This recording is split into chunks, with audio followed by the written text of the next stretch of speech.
right, folks, we're going to get this started. Going to get some painting here. It's just shy of 2 o'clock on a Sunday.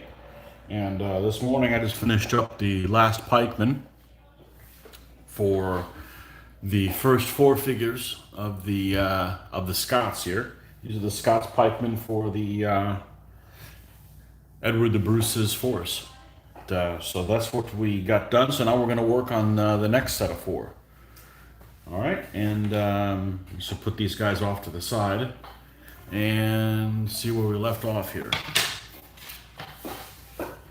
All kinds of there's definitely a lot more color in this palette than we did in when we were doing the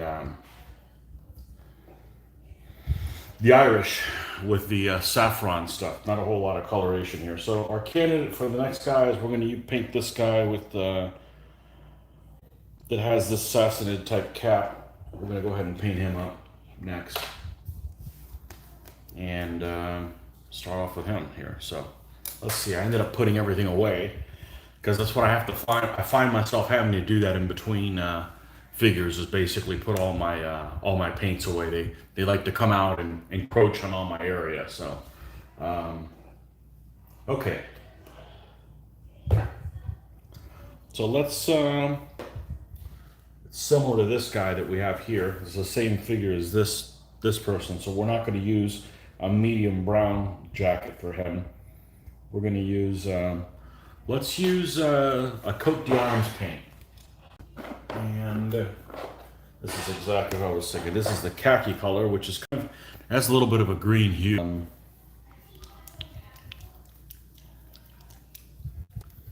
And you know what? I just thought about something. I'm going to write myself a little note here. I think what I'm going to do is I'm going to look online and see if I can buy some extra bottles by themselves, empty, like dropper bottles. They'd sell them in one of the stores here if we had a decent store that would stock any of those paint stuff. Because what I'm going to do is I'm going to transfer my metallics into that. And in particular, this color, the lead belcher. Every time I open this damn thing, I end up getting paint all over myself, which at one point I'm going to do it, and I'm going to grab a figure and I'm going to get paint on them, and that's going to make me angry. So I think we're going to find a replacement thing for these. So the interesting thing is I had so many paints that I ended up buying two of one, and that's not the one. That's the second color up, the lighter, like the chainmail. This would be like the equivalent of like the bolt gun metal, and this is the chainmail. The medium colored one is is the one that these as well. But we're probably going to transfer one of these over to like droppers, because it's creating a mess every time I take it out. So at least that's what I'm thinking. So maybe I can find a deal on several of them. I don't particularly want to pay for shipping, but there's nowhere in town here where you can get that, and no conventions on the coming up. So it's going to be. I need to look for other places to be able to get that. So we have some folks that come on here. Let's see, live chat. Okay, good afternoon or good evening. This isn't scrolling. I don't know why. Well, I can't scroll it back. I'm not sure why, but good afternoon, Kelly Davis. Do you drill out your spearmen and use brass spears? No, I do not use brass. The reason I don't use brass is because they don't taper to a point, and you can step on this, and that'll be about the only way you're going to bend this. These are stainless steel, and I picked these up at the craft store the other day. This is just pins. These are just, these happen to be 2-inch. I brought a figure in there. I wasn't planning on replacing the pikeman, but what happened is I'd had these figures so long that a couple of the pikes were broken. So there's no point in replacing some and not others. So I took one of the figures with me with the pike and went to the fabric store and wanted to, to get the right length, or whatever that I needed to. You can't get them much longer than like 2 inches, unless you go to like a needle, which is a lot thicker. So But these worked out just fine. They're actually a little longer than the pikes the figures came with, but I like how they look, and I don't have to worry about it. I know somebody mentioned about a week ago when I was doing the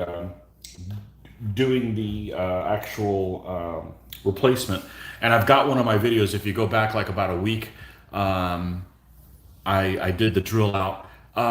It's not that difficult to drill them out. You just have to be patient. And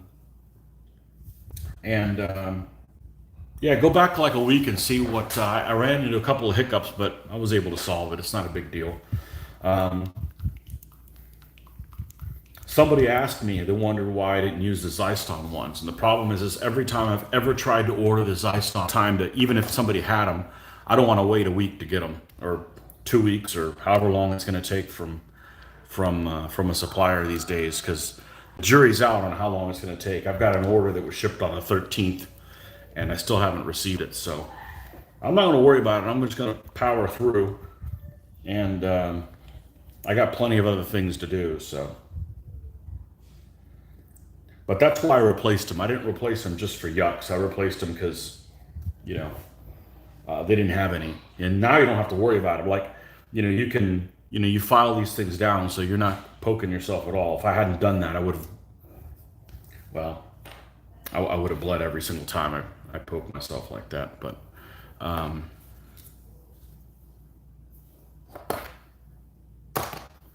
the Drilling them is a little bit of a challenge if it's a figure that wasn't meant to have, all you use is just a little pin vise as soon as I find it. And you just hand drill it. Just drill it by hand. Go back a couple weeks and, well, maybe it's only 1 week.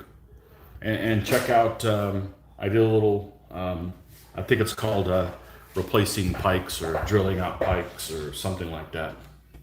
And you may have to fast forward to the part, but yeah, I ran into some challenges because there's a pike there, so you've got to drill out the hands, and you also have to take out we'll just say the meat that's in between of the pike here. You have to take that out, otherwise the other one doesn't fit. It's a little challenging, but it's not that big a deal. But with most of these things, I don't think any of it is particularly difficult. It's just going to take it could take a while to get it done. You just have to be patient and just power through it. So, 8mm, yeah. Other people have suggested that I use the, but that's the whole thing. Suggestions are cool, but I'm not really looking for a different way to do it. The idea that actually sounds pretty good is using those bristles from a broom, but the problem is they bend, which means that if you end up using a matte spray or anything like that on them, it'll end up cracking. I actually had that problem. I'd never had a problem like that until I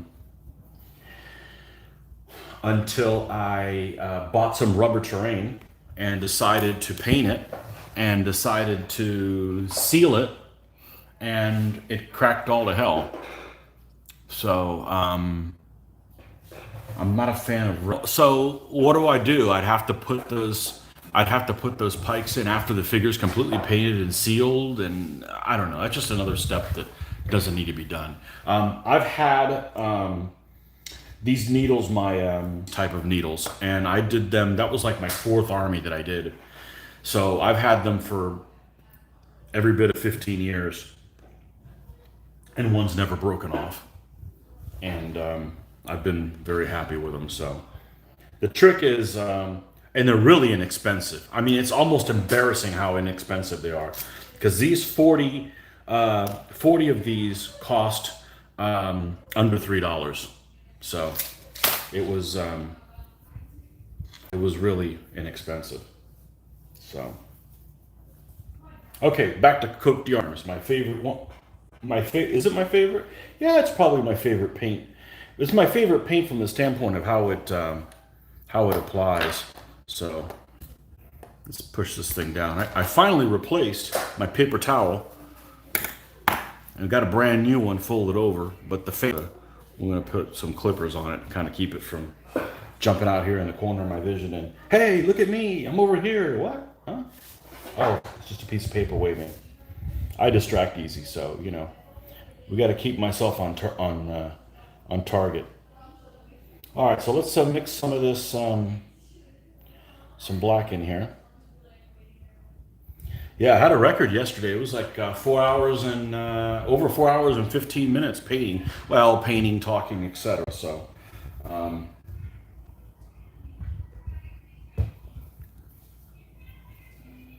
I mentioned I was going to check the mail after I did the thing, and I didn't do an unboxing. So, that means they haven't arrived. So I'm not sure how long it's going to take with all this COVID nonsense. We got lots of things to work on these guys until they arrive. We'd have to work on them anyways, so it's not that big of a deal. I'm hoping Little Big Man Studios opens back up tomorrow. He was supposed to take you go to his website and he says he's supposed to take a 1 week holiday. He's been overwhelmed with work, and he closed shop up on the 21st, and he's still not up. So I don't expect him to open up on Sunday. So hopefully he'll be up because we've got need to order some flags from him for the Irish. So even though I'm painting Scots, it's really an Irish army. These are just the some of the forces that Edward the Bruce brought over to his invasion of Ireland in 1315. So we're going to have some Scots. We're going to paint up a couple of units of pikemen, maybe have some bowmen as well. The Knight General, of course. Can't do him until those figures come in. They're in order from Old Glory. So almost certainly going to replace the lances on them. Old Glory lances are weird. Old Glory lances, when they first came out, their lances were very thick and almost like a rough log. They had some ridiculous texture on them. My feudal Spanish, which was the first army that I painted for DBA, I used about half of the knights for Old Glory. I like them. I don't dislike Old Glory at all. I think they have nice chainmail and so forth, and they paint really well. They've got a lot of depth. So if anything you've got to do like dry brushing or anything like that, yeah, Old Glory's really nice. And some of their later figures, their lances are super thin and bendy. So it's like they're all over the place. So let's see what we got. The creative aspect of this hobby is perfect for stay-at-home orders. I have too many unpainted forces. Yeah. Yeah, I really didn't want to order anything because it feels a lot better to use all the crap that I have stored away. I The other day I ended up grabbing some. Last time I went to Historicon, I ended up picking up a crap load of elephants for like $10. I had no intention. I started looking through these boxes at a flea market, but if you go to one of these flea markets, the guys don't want to bring the stuff home. So he's like, "Hey," I said, "Well, how much you want to offer me for that?" And I hate that whole, "How much do you want?" Well, how much you selling them? I'm not a barterer type person. If I want something, I want it, and if I don't, I don't want it. Well, this is actually something I wasn't really interested in that much. I was just looking through there. He's like, "Hey, I said, I'm looking for some, I think he had some knights in there for my Condata at the time that I was looking for. I was looking for some Condata knight. Give me $10 and you have the whole thing." And I started looking through there, and there was like 7 elephants. And I'm like, okay. I'm due to build another elephant army soon. So I may only have one elephant in it, but hey, one elephant is still an elephant army. So I don't love elephants in play, um, but they're certainly cute and fun to paint. So, and that's why you do ancients and medieval, right? So you could do elephants, use elephants.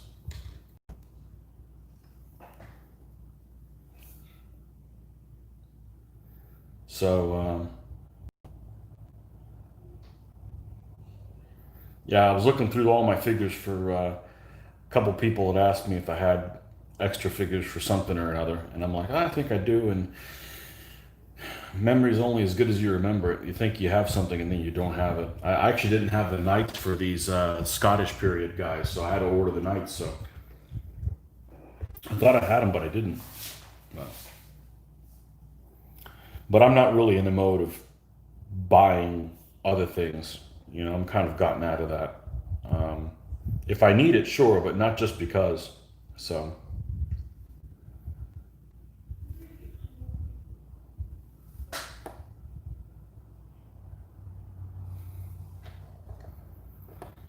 and let's see what we got here.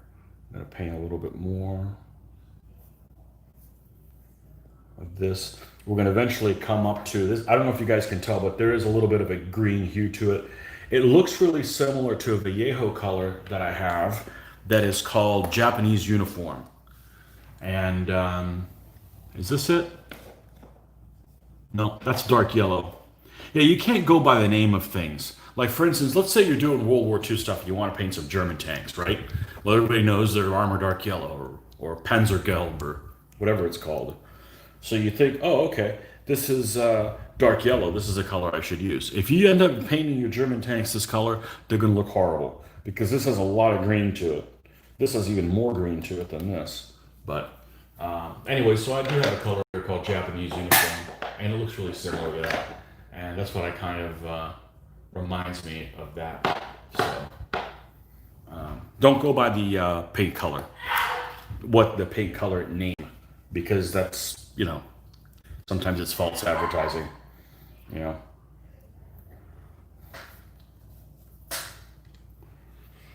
So we're going to add more of the core color here. You guys know how I do this.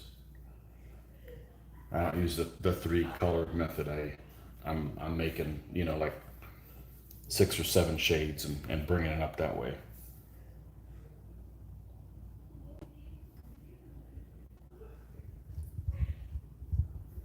But these guys can have up to 3 pikemen plus a pike general. I don't see using a pike general. I don't have a general figure to put on foot that just calls to me. So I'm not building that at this time. And since I am not going to build that guy, there's no reason. So if I use these 2 pikes, they'll end up using only 1 unit of the gallows glass because normally that's what they replace. And the pikemen represent Scots. So I'm probably going to paint the bows, but only 2 pikemen. Because when the Scots show up, the general I'm going to use is going to be the knight general. At least that's what my thinking is. So still got plenty of stuff to paint on these guys. Because heck, I've already got 9 figures painted of the 12, but these 2 stands, when I make them, they just end up replacing 2 of the other ones. So I'm still stuck at 9.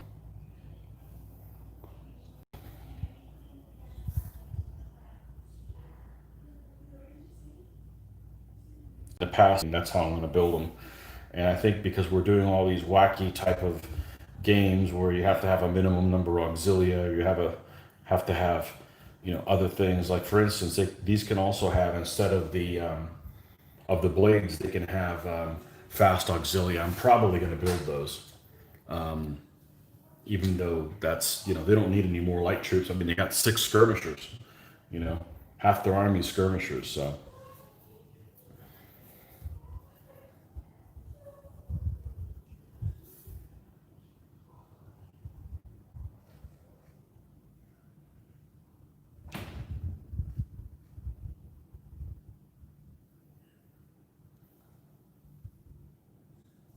all right, and this is the top color, and then we're going to add a little bit of white to it in certain places.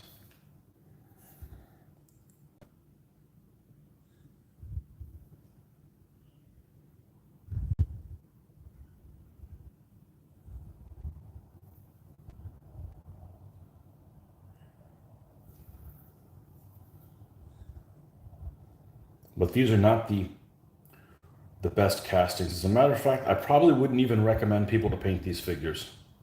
I know it sounds kind of harsh, but I'm just being realistic, you know. I have the Essex ones, and the problem with the Essex ones is that the shields are just too darn big.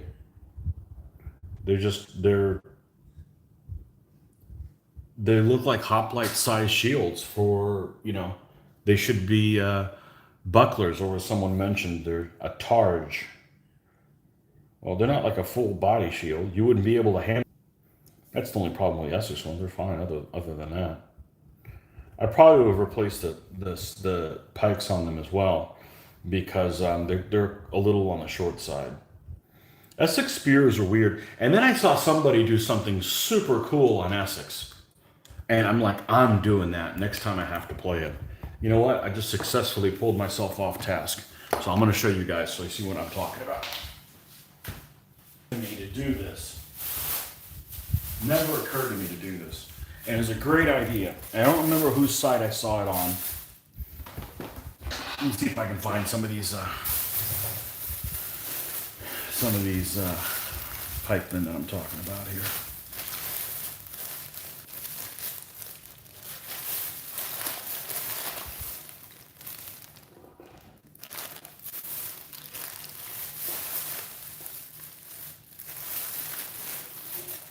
Jeez, I can't find them.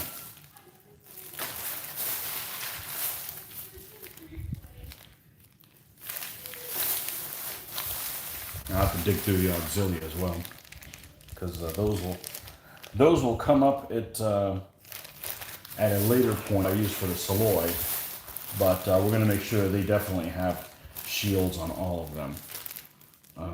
If we can get these to show up. Sometimes this video quality on this isn't great.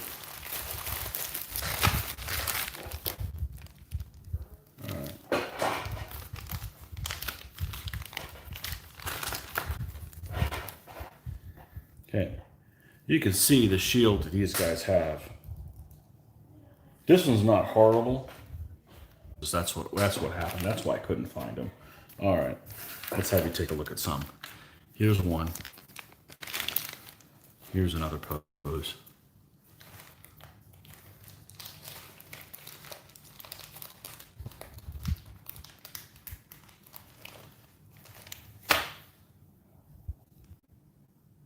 Here's another. Look at the size of the shield. That's massive. It's the size of a hoplite shield. And it also doesn't help that many Essex figures tend to be squatty. You know, they're a little, like if they were wearing pants, okay, and they had a 36-inch waist, they would their pant length would be like a 24. It's way too big to be that type of a shield. You know, they're just. But what I saw somebody do with these and these pikes, like the Essex pikes, they come to a circle to a circle. They didn't cut it off. They squashed the end of it and then cut like two ends so it looked like a point.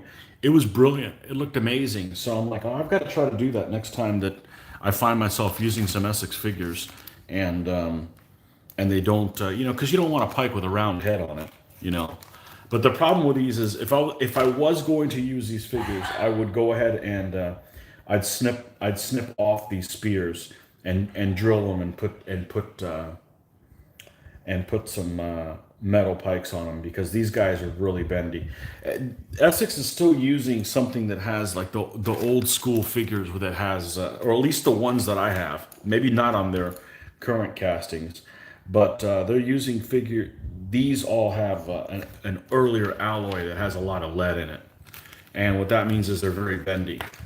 And when the new pewter or the higher tin alloys started coming out for the miniatures that I was doing at the time, which was GHQ, in the late 80s, early 90s, I hated the new alloy because it instead of, you know, I was concerned that you would bend and you wouldn't be able to bend it back and snap. But the whole point is it doesn't bend to begin with. So I much prefer the new alloy than the old alloy. New figures is gone to the newer high tin mix, and I don't remember right now why it was done. I think it may have even been mandated out. I mean, geez, but uh, I was at an antiques fair with my wife. Some guy had a Games Workshop. Oh, hold on a second here. I scream with glee. Not a good way to start negotiations. Yeah. Yeah. Every time I want to talk about Games Workshop stuff, somebody always climbs all over me. There must be a lot of Games Workshop fanboys. I when I post things on the internet, I try not to post negative things about our hobby because it's like, let's focus on what we have in common. I don't want to talk about people's politics. I don't care what people's politics are. Let's talk about the things that we like. So, like if you're going to have a conversation about pizza, there's no point in focusing on all the pizzas that you hate. Talk about the stuff that you like, basically. But I was a member of this particular group on Facebook, and I don't like to argue about things because you're not going to change anybody's mind. I mean, that's my philosophy. You're not going to change anybody's mind. It's not worth it. And this guy brought up Games Workshop paints, and I said something along the lines of, I really like their original bottles, like these styles. Still have some. Mithril, still silver, still good. Probably bought around 1988, and half of it's full half of the way, and it's still good. These were great. Then they went to a design that was like hard plastic, because this is soft, okay? Soft, rubbery type plastic, and the lid is also soft, rubbery type plastic. Then they went to one that had the flip tops, like these. I don't have any of them left. What's that tell you? They all died on me. This was hard, and this was hard, and you couldn't get a good seal on it. And just recently, as far as I'm concerned, they've come up with this one. And this is, I think this is a little rubbery, but this is the old. These are okay. Other than they're picking up a lot of muck on them, and I'm getting it all over me. But this is okay. But the middle kind, I mean, I literally, there were several colors I bought, used them one time, and never was able to use them again because they dried out on me. And the comment I had made on this site was like, well, they switched to the new style paint things, from the original ones because they weren't selling enough paint. Because I still have this paint from like, what is it, 30 years ago? 1988, whatever 1988 was. Not 30 years ago, 25 years ago, 20 years ago. Jesus Christ. I was just saying a comment. So I'm like, you know what? I'm just leaving this group. I don't even have to say anything. Like, whatever. That's how you guys are going to be, I bash anybody who has a crappy product. I don't care that they're a particular. That's why I don't want to be sponsored by anybody. Well, not that anybody's, not that people have been clamoring over. Start making something, If I drive a Toyota, which I do, and they start making a crappy car, I'm gonna not drive it anymore. I mean, it's just that's a free market, Competition is good. Competition keeps everybody honest. That's the way I was raised. If you have one cable company, like I think most places have, well, not another cable company to go to. So going back to Mordheim, I've never been a fan of Games Workshop stuff. Well, first of all, I don't do fantasy, okay? But I love all of their fluff and their backstory. But they just like to discontinue things after not enough time. So they don't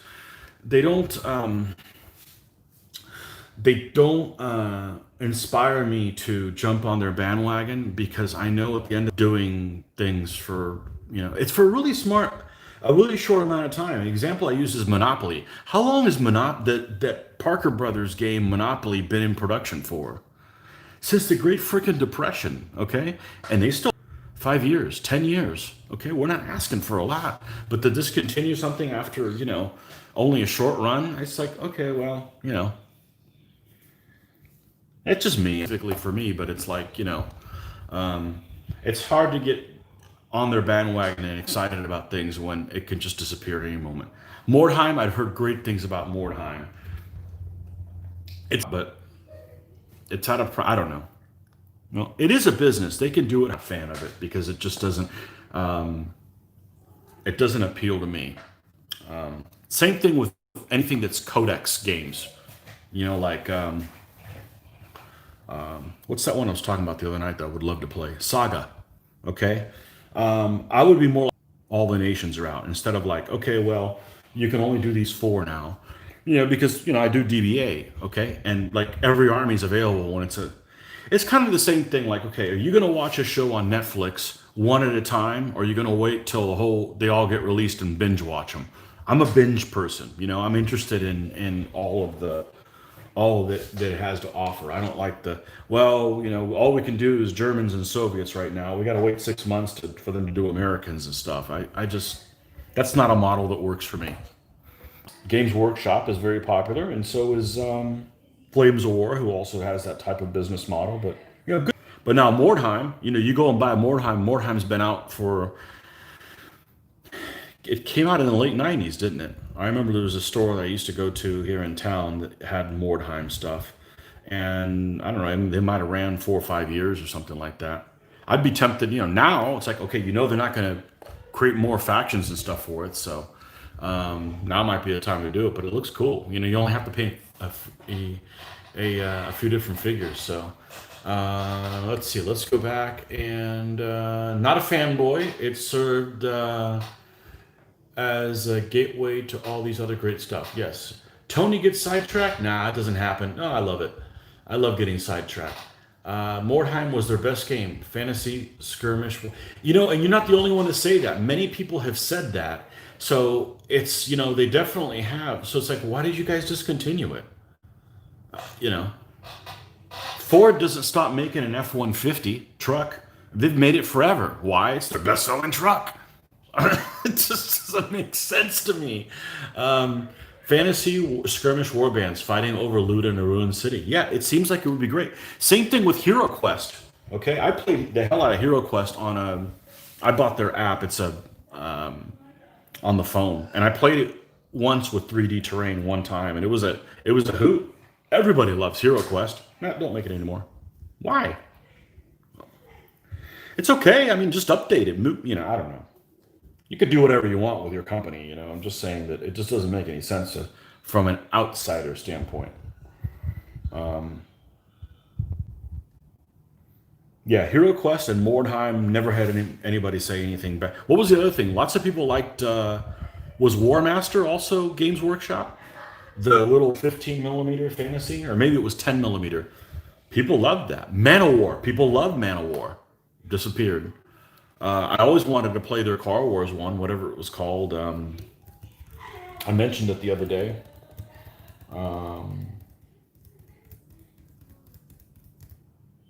Don't remember what.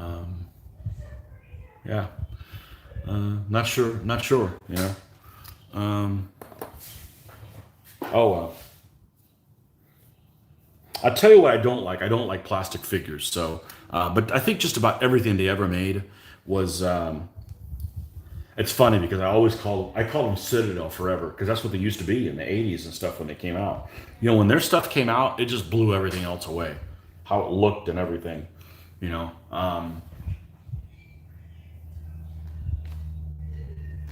only thing Games Workshop I think I ever bought was the Talisman game. We had lots of those back in the day. So they had that one character. What was it? The prophetess or whatever. She could pick like 3 things and discard the other ones, or look at 3 of them, or look at 2 and play 1. And it was just like, okay, it was just kind of a let's show up and have somebody just we just had to make it work. Okay, nobody could play that character anymore because it was just really dragging the game down. But I like their art. They have good fluff. But you have a limited amount of time. So if you spend a lot of time doing that, then you don't have time to play historical stuff. I mean, it's I have a limited amount of time. I don't have a limited amount of energy. I'm not gonna.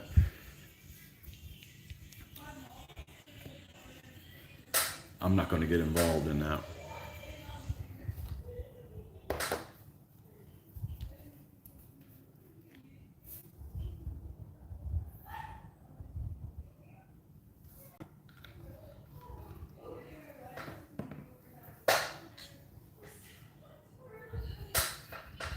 But I grew up where the models and the figures and the rules weren't made by the same people.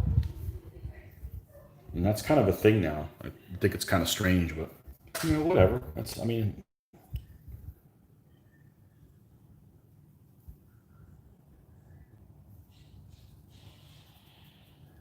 all right, we're going to paint the pike on this dude.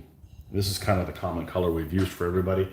Although Mr. Black's died already again. Let's put another spot of him down there.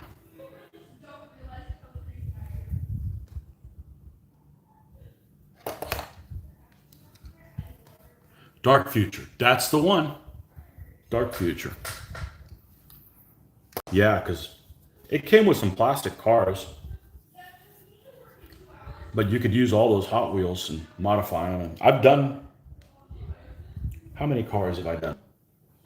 Cars for Gaslands.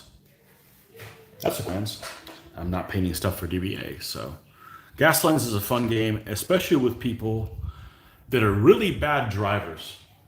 So, yeah. If you guys aren't familiar with Gaslands, that's a cool game. I did a review of the rules, and it's on my channel there. I've got some Gasland videos, and I thought I was going to do more, but like I said, if I do Gaslands, I can't do DBA. It's one or the other. I can't. I mean, I guess I could do it in between armies, but yeah, we're just having too much. We don't know those rules well enough to go and shoot videos. We'd get so much stuff wrong. So because of that, we need to focus on the rules that we're more familiar with. Because you don't want to put stuff out there that's just flat out wrong, even though you're trying to do your best job at it. So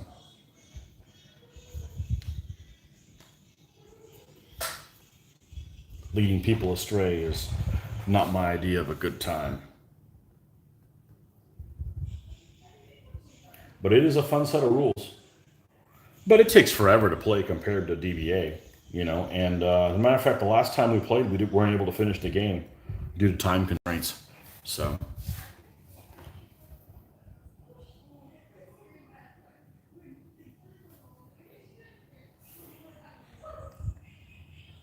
I think that's the second Osprey games I've played. No, if you count, what's their modern rule set that's out of print now that I have? Yeah. Oh man, I forget what it is. It's a pretty good set of rules. I was gonna say the only Osprey rules I played is Gaslands and Lion Rampant, which I do not own. The other one is that modern set of rules that came out 10 years ago, probably. What year are we in? 2020? 10 years ago? Or more than 10 years ago, 12 years ago. The problem with the Osprey rules is they're too beautiful. The rule books are just too beautiful to use. I mean, I'm used to basically like not destroying your book while playing the game. And you can't do that if you're going to use those set of rules. I mean, I guess you could buy the PDF. And I like that. I like that you can actually buy the book and PDF on a lot of these things. So you can bring your PDF with you and not destroy it while you're playing it. Then you also have the book to keep it home. You think I'm real anal retentive about my paint area being clean and not having any distractions on it? We have to turn the covers, I'm anal retentive when it comes to stuff like that.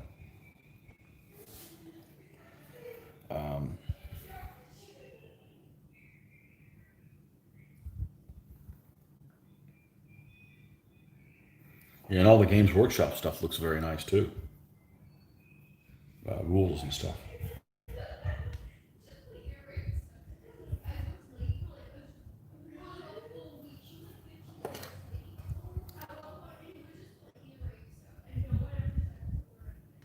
I want to play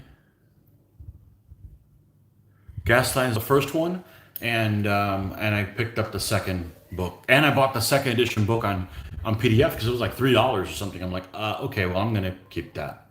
The only thing I don't like about Gaslands, and you don't have to use this, is their fluff. I think their backstory it doesn't appeal to me at all. I don't like the name of their factions, none of that stuff. I would have come up with I think, a better backstory. But that's fine. You don't have to do that, you know. I think the rules are good. So, but you want to play Ospreys, Men Who Would Be Kings, British Colonial Skirmish. Okay. I wonder how different it is than I got to write these things down, man. This is I'm getting forgetful, and I'm not 50 yet.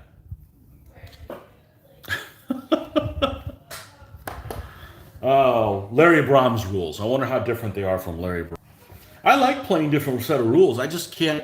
I can't stand playing rules wrong, and I just don't have the the mental constitution. Well, it sounds like I need to be put in a home. I just don't have the patience to sit down and read a set of rules and learn how to play it. DBA's kind of burned me out having to take point on that. That's going to be on point. That's got to teach the rules to other people. Does that make sense? Well, I don't mind playing the stuff and that kind of stuff, and I just don't want to be the look up the stuff guy. You know, and it might have to do with we're always playing after work. Well, I'm already burned out when we show up to play, and I go to play at somebody's house who's been sitting on his lily all day. So I'm almost ready to go to bed on a weeknight. You know, when we start playing at 7 or 8 in the evening. We don't start at 8, but you know we start close to 7. So I just want to have a good time and laugh and that kind of stuff. So I don't mind playing other things. I just I'm to the point where I'm just not going to take point on. That's okay. We need to share the responsibility. Other people can step up too. When we played Napoleon's Battles, Mitch basically ran all that since he'd played it before, and he has all his troops geared for that. Boots on the table. Boots on the table with Dom. Hello again. All Osprey rules seem to be very similar. I don't much like the activation system personally. The only one that I've played with the activation system is Lion Rampant, and I like that activation system because it's a press your luck type of thing. I think I prefer.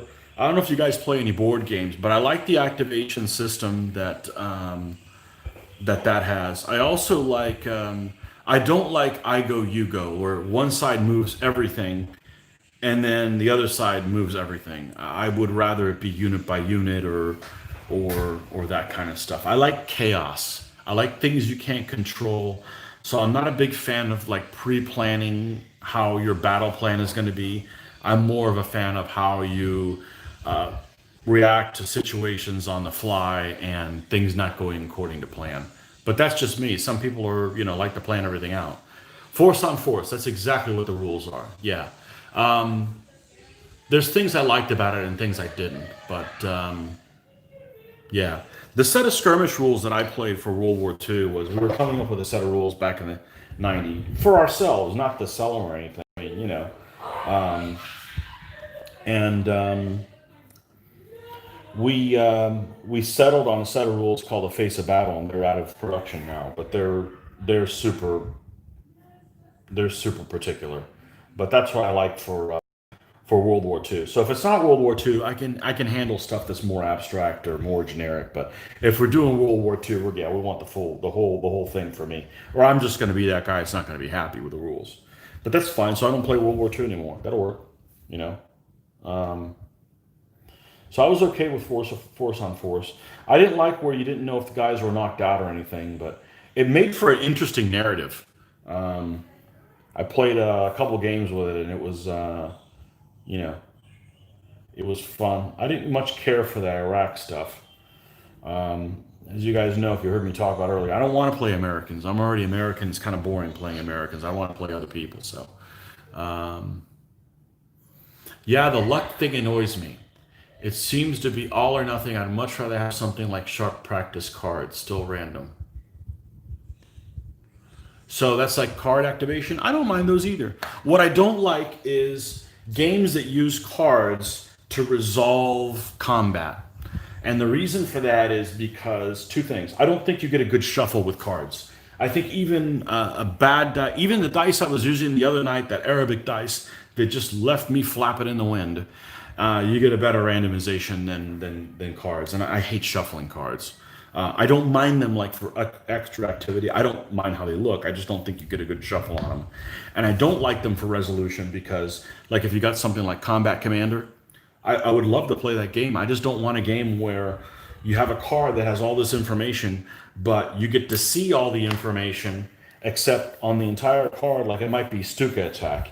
If German used for this kind of stuff, but then the combat results are down here in the right hand corner. That's all you see. Well, when you play it, you end up seeing the card that you didn't get to use it for what it was, but you end up using this, and it pisses me off because I don't like to have the rug pulled out from under me. So it's like, you almost had this, but now you're not going to use it. It's like it's a little insulting. It doesn't work for me. But but the cards, as far as like, okay, who's next? Like move British infantry or native cavalry or something like that. What order you go in? Absolutely, I like that kind of stuff. I like random order and stuff like that. Yeah, and I like dice games. I love dice games. What I'm surprised is how many people are really superstitious about it, though. They're really superstitious about dice. And you know what? My philosophy is if the dice starts rolling bad, screw that dice. I'm still using it all night. He doesn't get a day off just because he wants to start rolling bad for me. Screw him. I don't. I don't dwell on that. I've played so much over so many times. It's not. And I tend to think that I roll better than most people, even though last couple of videos don't seem like it. But you know, hey, it's random stuff. There's nothing you can do about it. I don't like planning in vain because that reminds me of work. You got to do all this planning ahead of time, and this is going to work, and we're going to do this then, and then the random stuff comes in, right? Like people show up at the wrong times, and then this throws in, and we can't do this first. So I'm not being paid to play my hobby, so I'm out. Some people like to plan. Maybe they don't do any planning in their work every day. You know, maybe they're planaholics. I don't want to do massive, any kind of major planning in games. The other thing is I don't like strategy. I'm a tactics guy, so I want to play a game where you've got fire teams maybe that support each other and just kind of go how you work that around, but not overarching strategy type guy. So I'm not somebody who would enjoy like Rise and Decline and Third Reich or something like that. Those type of games that I've played them and they just don't appeal to me. I like making more tactical decisions. So if you play DBA, my favorite part of the DBA is when you start getting into the Tetris phase. You've made contact and you're trying to try to get the of the phase that I enjoy. Okay, so we got Mr. Pike done. We've got some pants. Now this guy's got potentially hose on. And let's go ahead and do a light colored one. Really light colored. So let's not use white. Let's use this color. It's over here. Pale sand. Nearly white. We use that. I'm a swapper of dice if they don't work. Yeah, most people are. Most people are. Warlord uses tokens in a bag activation for most of their games. I've never played a Warlords game.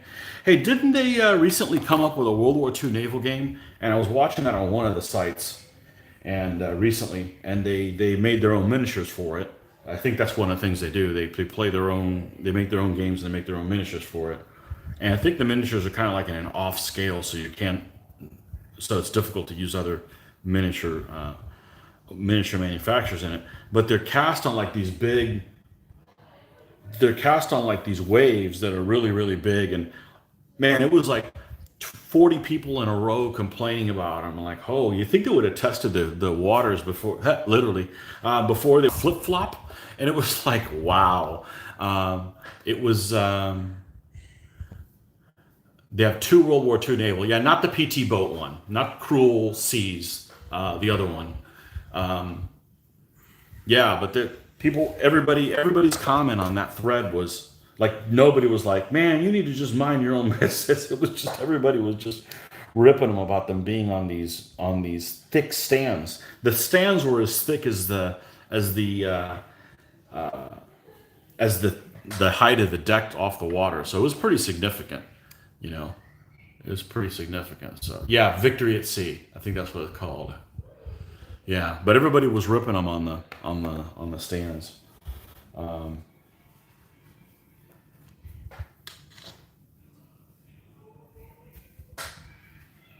Oh well,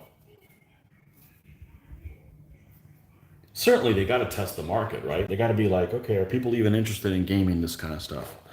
You know, because it costs them a lot of money to develop us rules. Or well, maybe not. They could get somebody like, hey, can you come up with some rules and I'll put your name in the rule book. And okay, so some guy designs it, but then they've got to market all their miniatures and molds. And I mean, it's you don't just come up with that stuff. So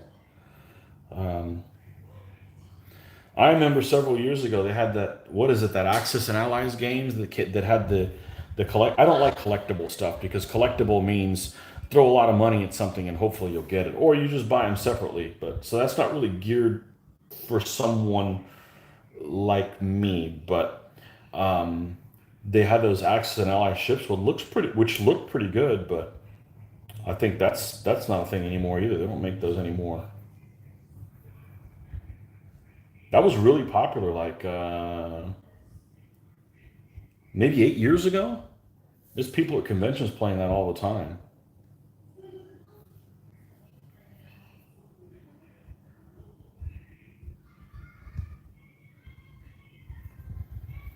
Speaking of collectible, one thing that we played, let's see, it's been like 4 or 5 years ago, was that Hero Clicks game. We really enjoyed that. We're not doing it from the collectible standpoint. We would just pick up some things and played it, with our same game group, and we had some funny stuff playing it. But those were terrible rules. The way their activation was, they had a really bad activation. The rest of the rules was just fine. It wasn't I didn't really have a problem with them, but just how they activated it was too predictable. So I didn't like that. The problem if you play a set of rules, you can almost find something wrong with all of them, and you can go modify them yourself. But then you run the risk that if you're playing in a convention or something like that, you're not going to find any players for your particular way of playing the rules. You've got people that are going to want to play the rules as written, or some people that try to play the rules as written and they play them wrong because they misread them, or so it's difficult. It's good to play the game however you feel like playing it, and forget everybody else. You know,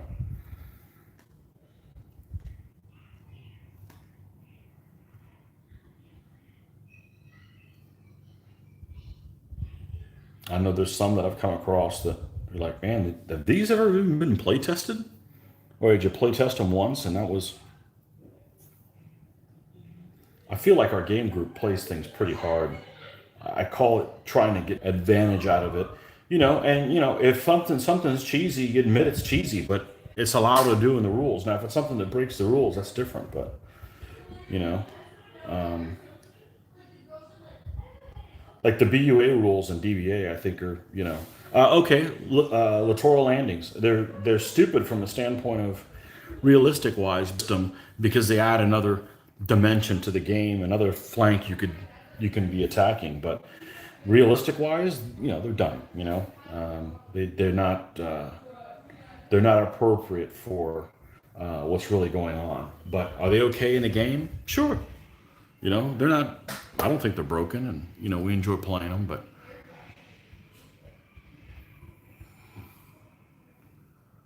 okay, they look good. Pain. Name of the ship on the side of the base, but they're resin and need a hot bath to straighten. Ooh. Yeah, the hovercraft look was so they could put the names on. Okay. I wonder why they insisted on doing that. Like, for instance, let's say they started with the Pacific, which is my least favorite theater by far. I mean, it's not even close. Never really interested in the Pacific, and it's mostly due to the American stuff. Is once you started to, especially later in the war, they all got they didn't have enough ship classes. It was like, okay, we got one type of light cruiser, we got one type of aircraft carrier, we got one type of destroyer, which is good practicality. But from a wargaming standpoint, I'd much rather play something like the British that have a little bit of everything and cool camouflage that doesn't standardize and that kind of stuff. But if you put the names on them and they say they have one model for the AA cruiser, the Atlanta, okay, and it's a ship class that is, I think there's at least 8 of them that are in the class. So did they do that so that you'd have to buy 5 other models, or and they wouldn't use the same that was done for? Because if you're like, say you're using GHQ, you're buying GHQ 1/2400 scale ships, and you want to have 5 Atlantas, you just buy 5 Atlantas and label them all differently, or just figure, well, I won't need more than 3, so you buy 3 of them. I don't know. I see what you're talking about the names of the ships on the side, and it would look good because you could it's 3-dimensional, so you could like paint the letters and they would pop. But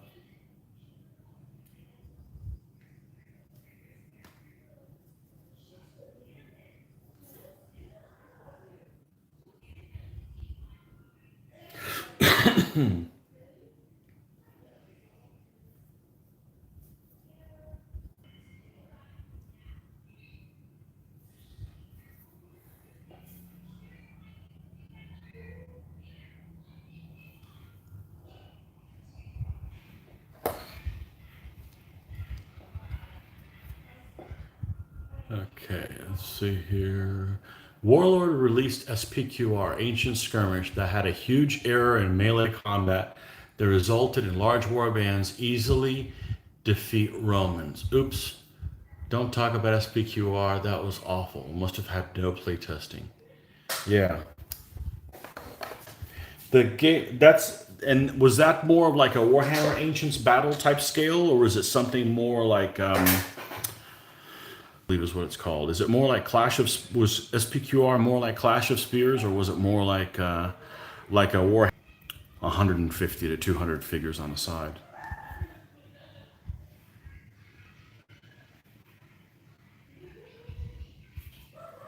Yeah, some things just aren't play tested enough. I mean, maybe I'm fortunate that we play every single week and we play lots of games, and we just see yes, it's like Clash of Spears. Okay, so I have a feeling that a lot of that scale and that type of game probably went to Clash of Spears. Clash of Spears seems pretty cool. I just don't do 28s, but I could do it in 15s. But it just doesn't seem to me that, say you're going to do Romans, having a group of like 8 Romans would really be appropriate. I mean, unless you're doing like skirmisher stuff, you know. I don't know. Like I said, I can't do everything, so I've kind of decided, well, this is the kind of stuff I'm going to do. I've thought about doing Saga in 15. I think that'd be cool. You could mount them just like this. Mount them on pennies. But again, if I was going to do 28s, I would mount them individually, obviously, and then put them on a bigger stand that had sabots where you could put them in, and now you could play, like, say, DBA in 28s, and then pull the figures off and play Pig Wars or something that does individual basing as well, so you could work it both ways. But I just don't have the time to spend the time I've spent painting these pikemen, and instead of these 4, I have one guy done. I just, I'd have to go to painting role-playing game figures. So, John Peter, well, it's about time you woke up. You've been painting for over an hour without me. I just spent the day finishing the bases on my 25mm Samurai. You bring shame on your family. I've got Samurai. I've got a ton of Samurai. I have a Samurai army done, but it was for 2.2. So I haven't converted them to 3.0. But yeah, samurai. Everybody likes samurai. That's a popular army, and they look good too,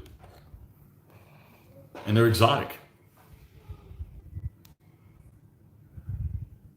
I thought SPQR would be the game for me, small forces, and I was so disappointed. So did you buy it as soon as it came out, or did you? Well, you must have, right? Otherwise, you would have heard people saying, "Man, this really stinks," and you wouldn't have bought into it.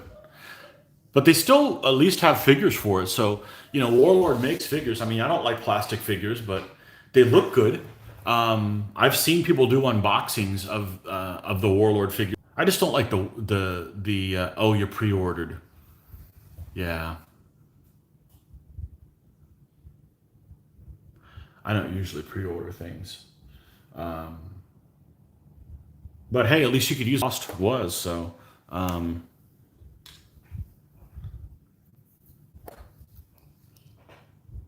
yeah. The mini. I think the minis are great looking. The minis are great looking. They got multiple heads and stuff. You can switch them. So, all right. I'm going to. I've been talking my ear off again, my mouth off, which is fine. This is entertainment. This keeps me from going and playing video games or something like that. I'm gonna go grab a Coke, and I will be right back.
Yeah, I wonder how long that after SPQR came out, that people realized that the rules weren't very good.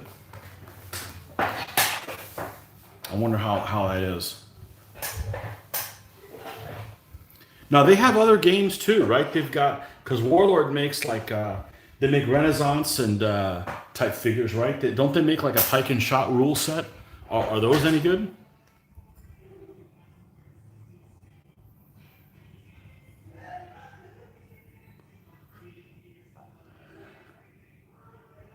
They're re-releasing it at Christmas, apparently reworked, but I'm done with it.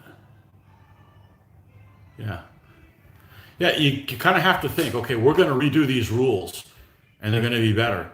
So what? Do the people that hate them rebuy them and they double down on something and get screwed again? Or like let's say for instance you as a consumer, you don't like the rules because it has these A, B, and C things on here. Okay? You don't like A, B, and C. Well, if they fix A, B, and C, then I'll like the rules. So they re-release them and you buy them, and they didn't change A, B, and C. They changed other things that you hadn't counted. I don't know, man. I would just check it out before, you like their other rules, pike and shot is the other ones you mean. Yeah, yeah. I'm not, I love the 1500 time period stuff. I love the 1500 time period stuff. So anything from Italian wars to 80 years war, just shy of the 30 years war. I love that stuff. So, um, Okay, so black powder system is pretty good. So I guess it was just SPQR, huh? So it had a combat system that wasn't. Maybe I'll check that out. Maybe I'll check that out and watch a video and see if I see what the problem is. I play it for Napoleonic, American War of Independence, and ACW. Cool.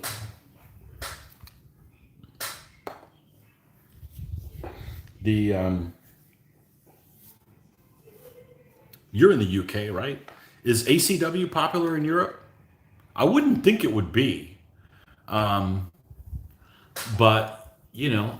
I don't care for American stuff, and I'm here, so that there could be people in Europe that like American wars and don't like European wars. So I guess it's just a personal taste of it.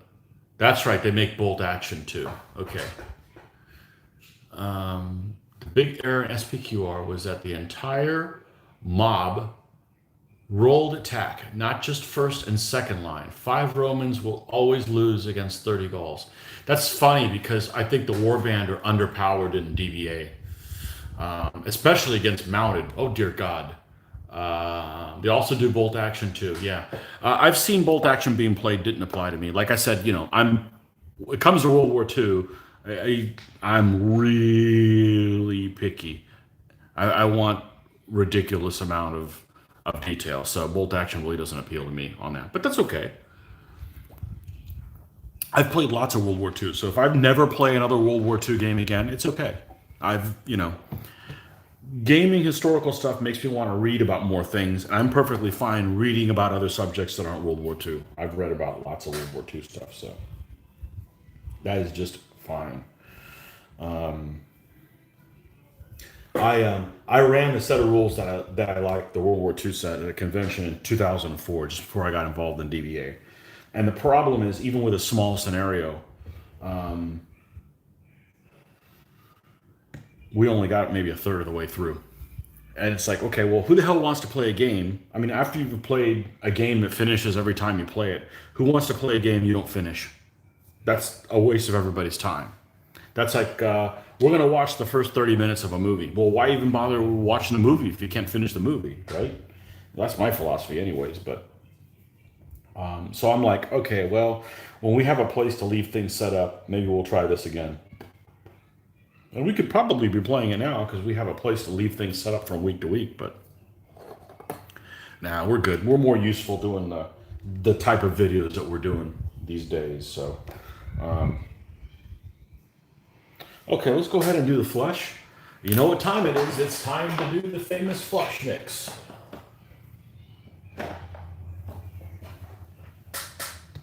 I wouldn't mind playing all those other set of rules by somebody, if somebody ran the game that knew how to run the game, I'm fine playing and making jokes and that kind of stuff and playing with other people's figures. I'm not obsessed with just doing this. I just don't want to produce for other things too, But we were playing Pig Wars there for a while at the convention. Guy would run a game of Pig Wars and that was a lot of fun. I didn't have any 28 millimeter figures and I didn't have the set of rules and we had a good time. So, you play with the right people, you're going to have a good time. You play with the wrong people, doesn't matter what you're playing, it's a miserable experience. So, my club played 3 games of SPQR, and after 1, we thought it was wrong. By 2, we thought it was broken. By 3, we had house rules, then threw them in the bin.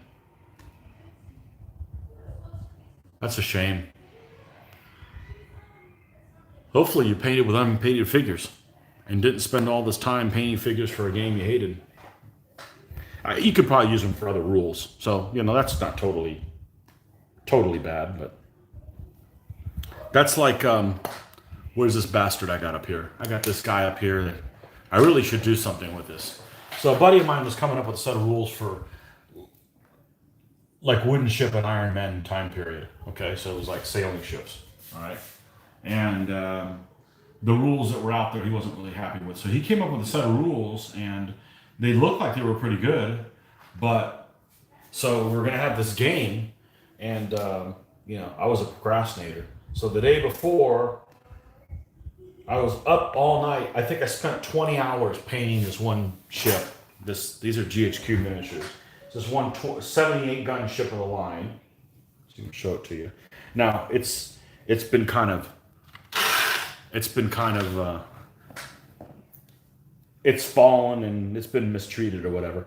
But I spent like 20 hours working on this damn ship, and all the sails are shaded and everything with the same type of paint style that I do now. There's no washes or none of that stuff on there. Okay, I spent like 20 hours rigging it. I I cussed up a storm rigging it, and this was probably like 1990. Let's see, it would have been. It was before I was married, so let's call it 1997 when I did this.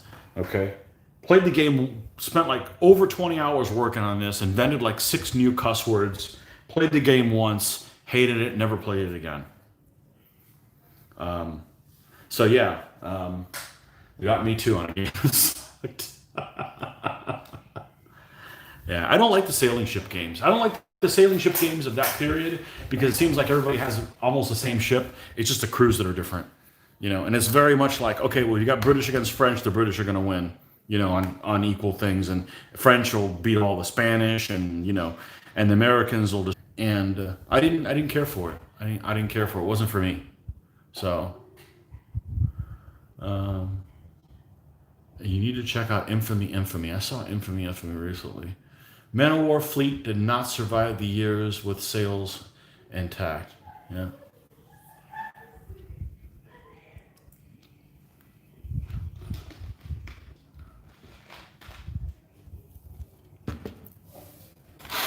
All right.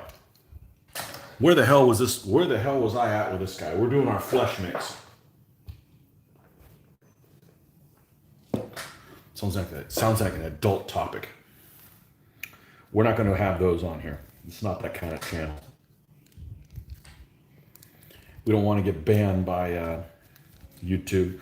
Although I think you got to do something pretty serious for YouTube to ban you, because there's a lot of inappropriate things.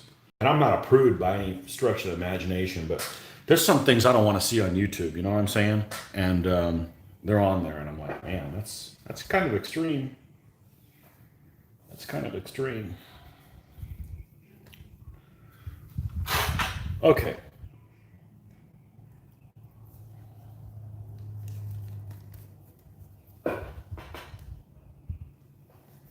Let's go ahead and do the black and this is plenty moist. I think what happens is when you start putting this paint on here, that loses area that really sticks to the bottom mat, to this, and it doesn't sit flush on here. And when it doesn't sit flush, it doesn't get the right type of hydration coming through the paper to keep the paint moist. And I think that's what's happening here, but hey, whatever. I'm not going to replace this whole thing right now. There's lots of area I could be working on. I probably won't replace this paper until the other 3 pikemen are done, and then we'll do it again. Not that I don't have any extra ones, but no point in being wasteful just for the sake of being wasteful. I got lots of pieces of paper. I don't mind how many I throw away.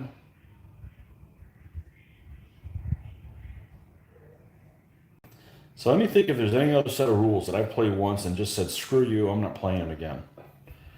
There's certainly games that I played one time and I'll never play again. Like, I refuse to play them again. But I didn't buy them. Hopefully that's probably a pretty small subset for most people, because that's really frustrating. Trying to think what it could possibly be that you played once, because of course everybody has a set of rules or multiple set of rules that you bought and didn't read them at all, didn't do jack shit with them. It might be the best game in the world, but you just didn't play it. Everybody's got those. I can't think of one.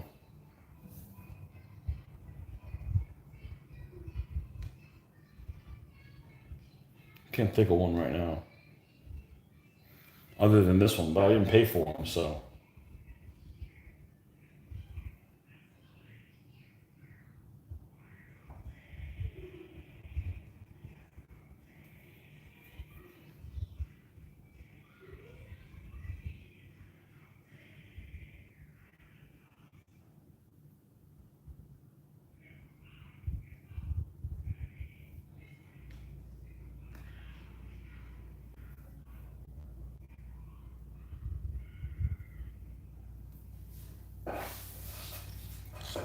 Okay, let's go to a smaller brush.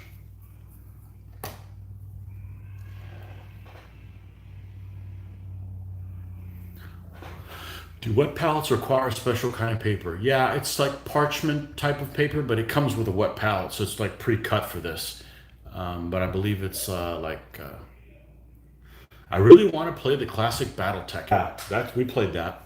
We played that back in the day, painting the mechs and everything. Had some good times. Had some good times. Those were the first figures I sold. Just we hadn't played it in like 15 years. We played those late 80s, early 90s. And what we did is we didn't play on that. We played it as a miniatures game.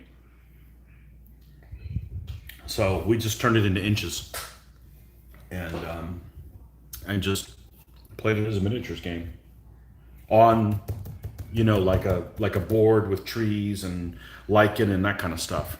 Not on those paper boards. So.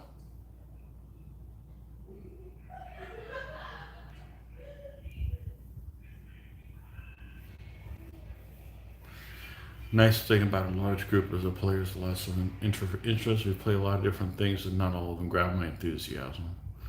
Yeah, yeah. The trick is you got to play it right because you might hate the game and realize, oh shit, I'm playing the game wrong. Had we played it right, would have loved it. Classic BattleTech. Yep, we played quite a bit of that. That was the bell curve dice, the 2d6. I'm actually not a fan of the bell curve dice. That doesn't mean I won't play a game of it. I'm not a fan of it. Even though I played many games of BattleTech and Squad Leader, Advanced Squad Leader, all those have the 2d6 system.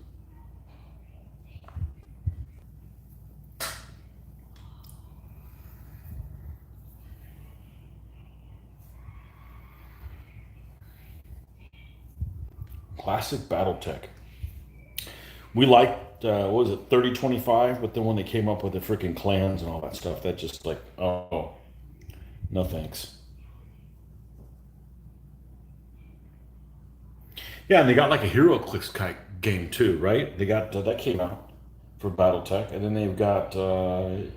I saw that there was new mechs and stuff for it, so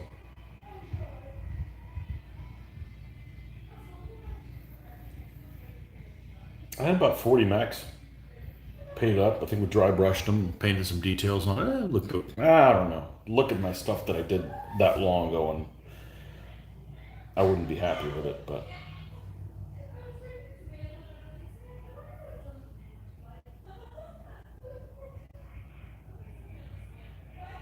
One guy I played with all the time, he was a big fan of doing the death from above, flying and trying to land on people's head.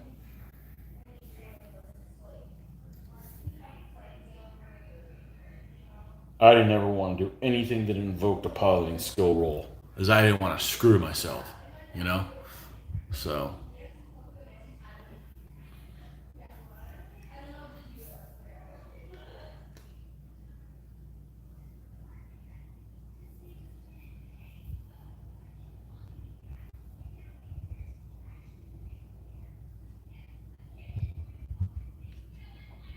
I forget about BattleTech. As I usually say, I don't really play. I never played any science fiction. Well, BattleTech is science fiction, and played quite a bit of it. It's just so long ago.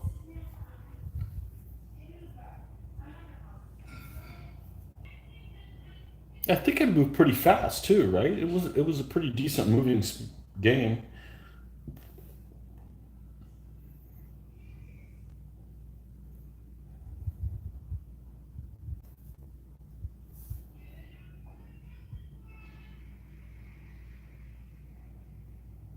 I remember playing. You at least we always play like tons. Like, okay, you guys are going to be switch side. Two people on each side or three people on each side, and everybody has 100 tons or everybody has 200 tons or something like that. Make up your force or whatever. And it was really always hard for me to break the mold of not using. I had a centurion and an enforcer that they always like were were bed buddies. So I always buy them both for 50, for 100 tons because one was 50. They were both 50. So I would get in these ruts where I'd use my I wouldn't challenge myself and use different mechs. I remember those two. Um,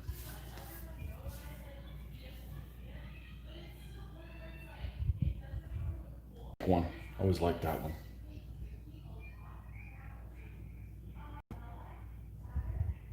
Stuff you remember. I haven't looked at that stuff in decades, and the stuff you still remember. Useless information.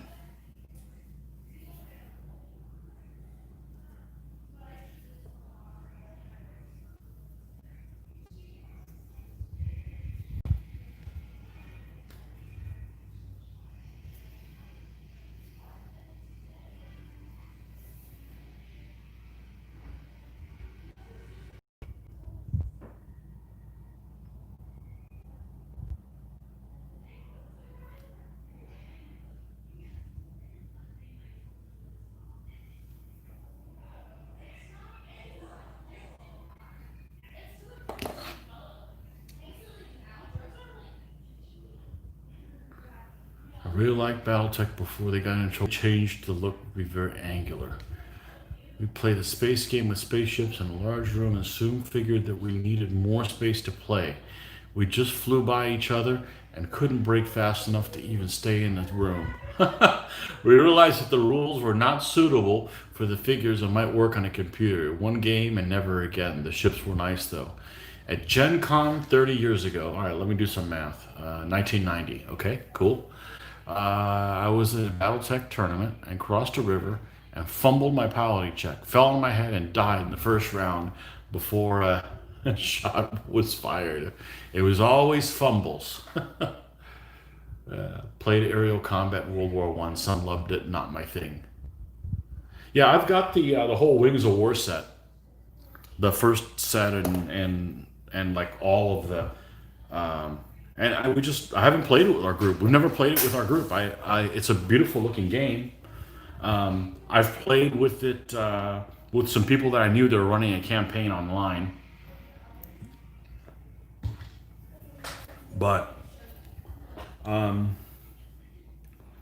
you're playing one game, you're not, you know.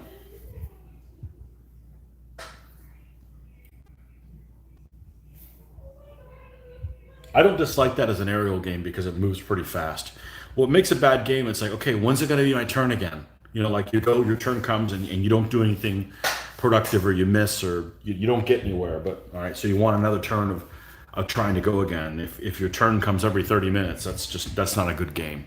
You know, you need more interaction uh, as a player than that, you know, to keep everybody engaged and participating in a game. I don't know why Wings of War does it the way they do it. The World War One game is you put three cards down, three maneuvers, and you play one, and then you play another one, and then you play a third one, and then when you're done with the last one, you pick another three, and you do it the same way. It makes sense to me that it would be like you put three down, okay, and then as soon as you play this one, you end up putting another one down, so you're constantly scrolling three turns ahead. But maybe that would just be more difficult to keep track of. But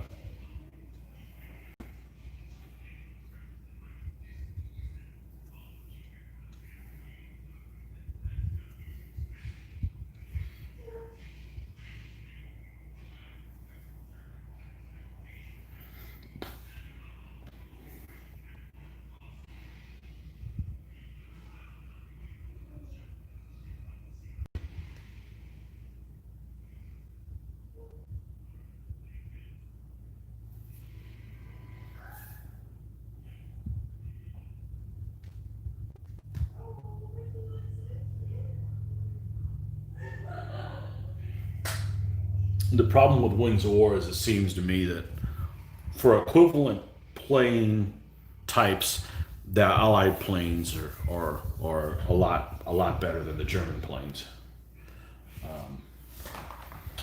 So it's almost like you need to have some kind of pilot quality thing in there or something like that.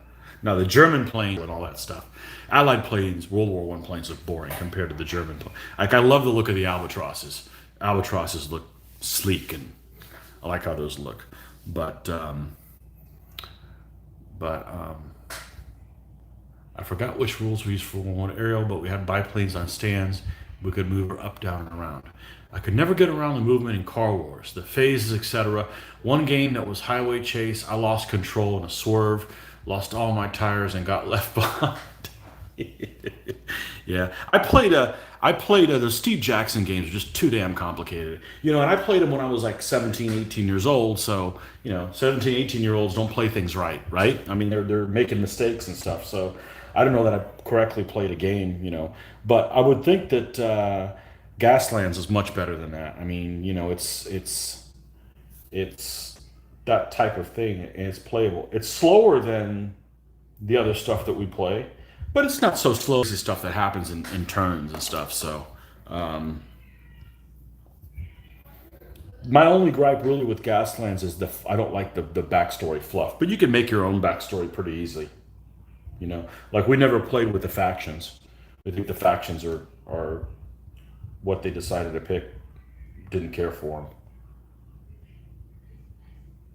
and there's plenty going on in the game without having the factions and stuff. Sorry for that. But then we just realized, okay, well, it's just as much fun not building the cars for it, like just playing with the cars without any modifications. So it was fun going to the toy store and looking to see what cars were available and stuff like that. And if you find something, you buy 5 cars. That's $5. That's a pretty damn cheap hobby. But again, self control. If you go in and buy 200 cars, it's not that cheap. So if you exhibit no self control,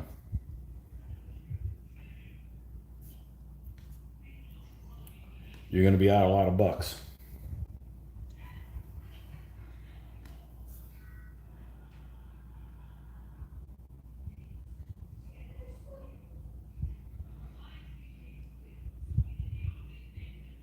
The appeal of that game is how you manage those, and I think that's what makes that game interesting. Is you know, you might have to make some really tough decisions on how you're going to manage that. Plus there's the regular stuff that you roll dice for, like combat and so forth. But it's mainly managing the skid dice. So the fact that Gas Sense is an actual race makes it different from Car Wars. Well, there's lots of ways, there's lots of scenarios to play Gaslands. Most of them are a race, but there's some that aren't. So, but yeah, we always played it as a the race one. You got like a zombie version too, or something like that. But I played it about a half dozen times, not more than that, because it just takes longer to play. There's nothing wrong with it. It just takes longer to play. Like I said, the last time we played, we didn't get to finish the battle. We So much chaos got created right off the start. You know,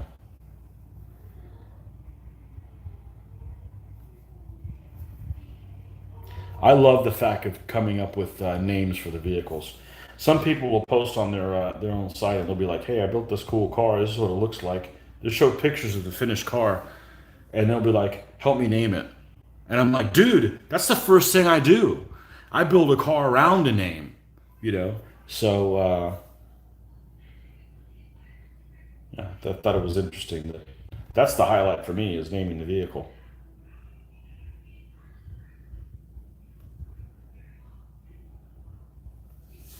That's the part I enjoy.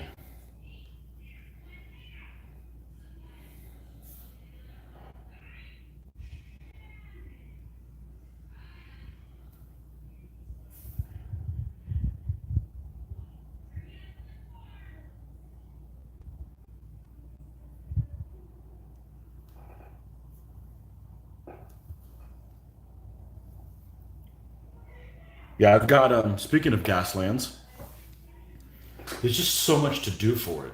Like, for instance, I bought this stuff a while ago from this company called the Phalanx Consortium.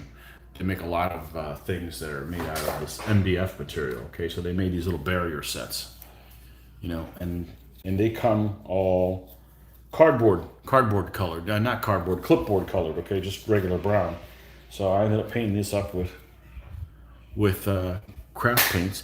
But painting one of these, it didn't take a horrible amount of time, but it took me a little while to paint it.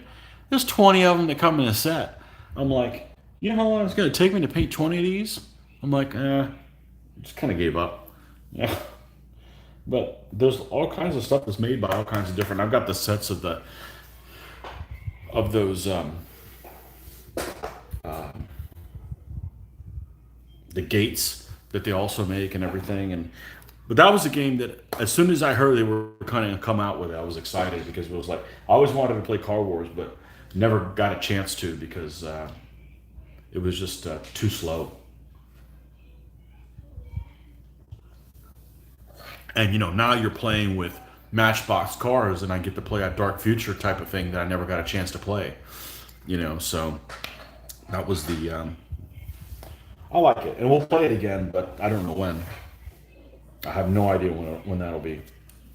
And I bought the first edition rules, and I got the second one too. But the damn rule book is just too beautiful. It's too beautiful to use, you know. Just a gorgeous rule book. DBA needs a good editor to bring the game in the new era. New player. I agree. I completely agree. It's not never going to happen though. I mean, the author is well, he's at an advanced age where he's just not interested in that, and the rest of us are frustrated because it's like so many more people could be playing it if it was presented. It doesn't even have to have more graphics or color pictures. It just needs to be organized differently. The rules don't even need to be changed. They just need to be organized. The fact that nothing's ever repeated a second time makes it really difficult sometimes until you find it. Plus, the wording is not the best, for the way you're used to learning. But I don't know. It needs one of those unofficial guides, but I don't know anybody who's going to be spending that much time. If I'm going to spend that much time to fix DBA, I'm just going to come up with our own set of rules that would eliminate the few things that I find annoying in them. But we're not at the point of doing that. And I also wouldn't change the army list. It's just real easy to say, okay, you got to use the DBA 3.0 army list, even if you're playing another set of rules. Because coming up with your own army list is just pissing in the wind. The information just isn't out there. You end up plagiarizing Phil Barker's work anyways, or WRG's work. This information just isn't available unless you're just willing to pull things out of nowhere. And I found that out by trying to do research on some of these Chinese armies that I've been interested in building. I'm like, okay, nothing's written on these guys. Nothing exists. So where the hell did these guys come up with these the compositions of some of their forces? Well, they just pulled them out of nowhere. And same army list that they had. Well, then that's the problem with them.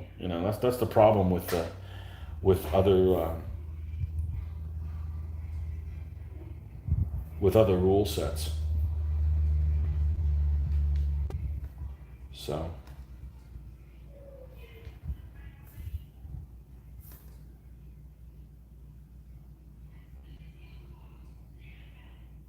light horse shooting, not being able to shoot's a big problem for me. Playing the Mongols. I mean, the Mongols are they don't play like Mongols at all in DBA.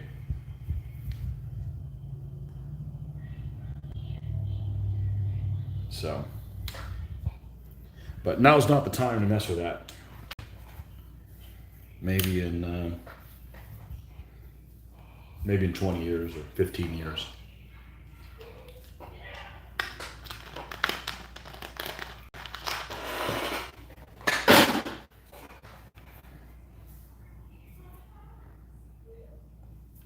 Maybe not.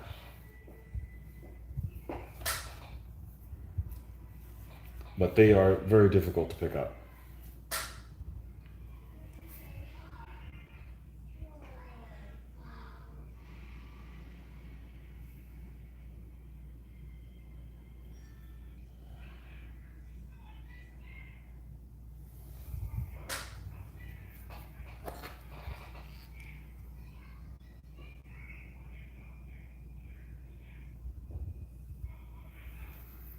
Sue should be protecting the game's future so that it lives on after him. Every rule revision loses players. Better to teach newbies the rules as is.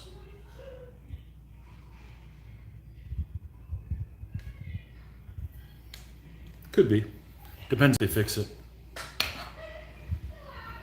I know one person in particular that has moved on to different game systems and sold everything from what they've had previously.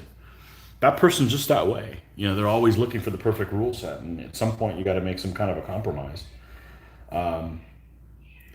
We could probably make our house rules for DBA, and it would be a better game. And most people would agree it would be a better game. But I don't want to fracture. I don't want people to just stop playing the game, and it just isn't worth it. I mean, it just, I mean, anything I would do, I wouldn't charge for it. Now's not the time. I don't have the time to devote to it, so to do it. So right now, this is gaming for me is therapy, and really the therapy part is the painting. And if I'm working on rules, I'm not painting.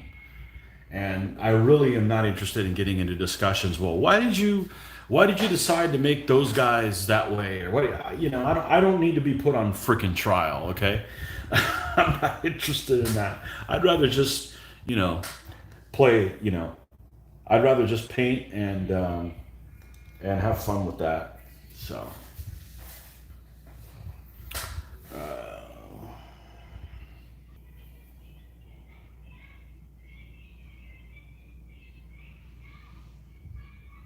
That's why we did them. That's why we did them. We might as well show people how much fun we're having with these silly rules. We have, and they have their problems, but they have minor problems compared to how much enjoyment we get out of them. Let's be honest. Every rule has problems, and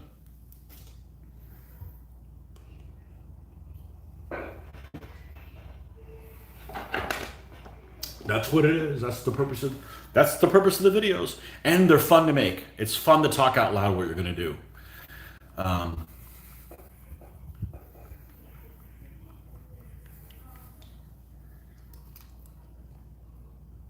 And that's why I've kind of gone to a standstill of working on my Renaissance rules for DBA.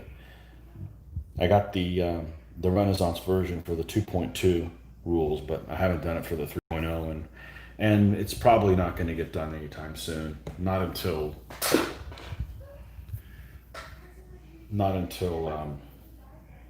I have more free time I want to devote to it.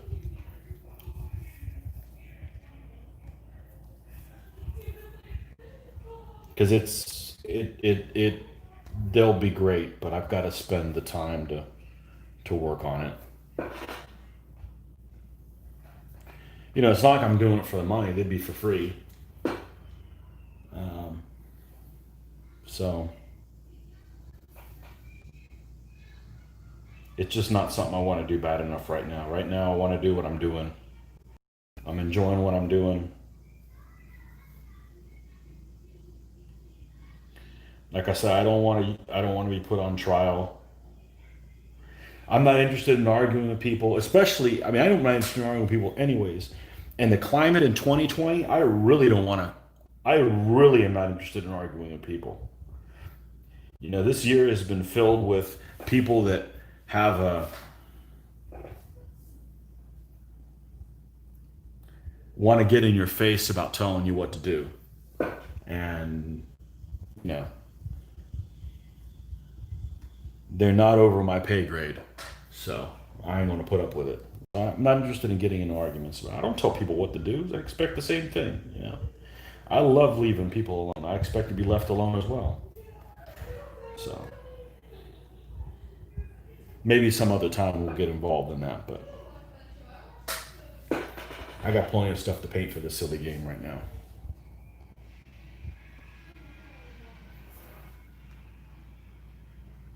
You know, when you volunteer to do something, you need to just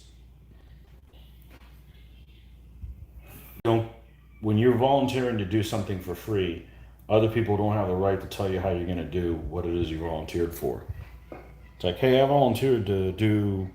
I feel like painting a fence. Yeah, well, why don't you mow my lawn too? Dude, I didn't volunteer to freaking mow your lawn. Okay, it's that kind of thing.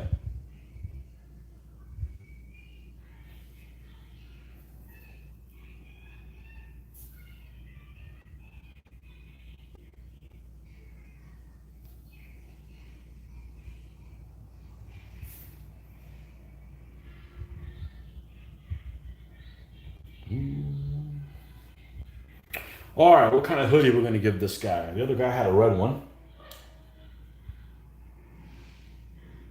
Let's do like a light blue on this guy, but not that same color light blue I did on the other figure, but a different one. We got to mix this stuff up so it doesn't look silly.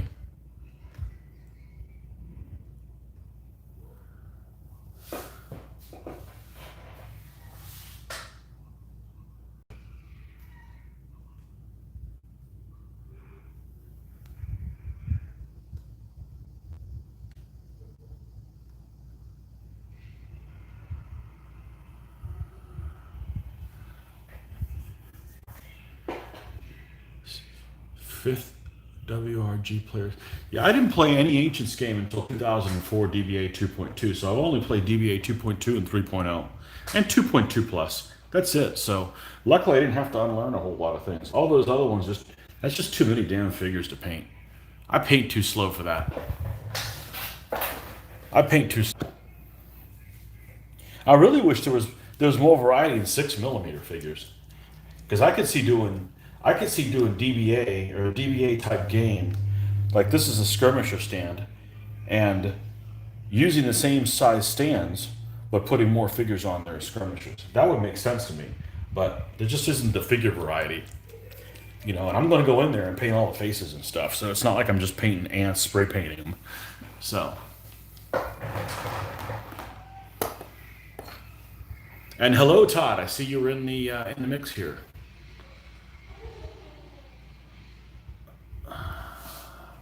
Then came DBA 1.0. The rest just gave up on Ancients and moved back to World War II. I I want to say I saw somebody playing the hobby store around 1990 or 91 DBA, but I never tried it. So 14 years later, I tried it.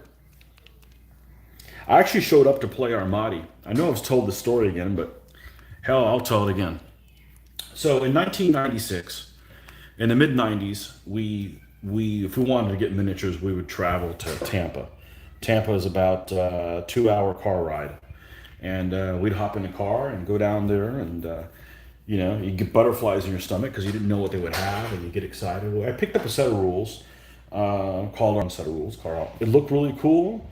They had some Renaissance Spanish in it, which is what I wanted to paint. I wanted to paint some and play some Renaissance period Spanish, and got some figures for it. And of course, didn't know how to play the game before I can process reading the rules to have a starting point. So the rules just kind of sat there. Never really did anything with them.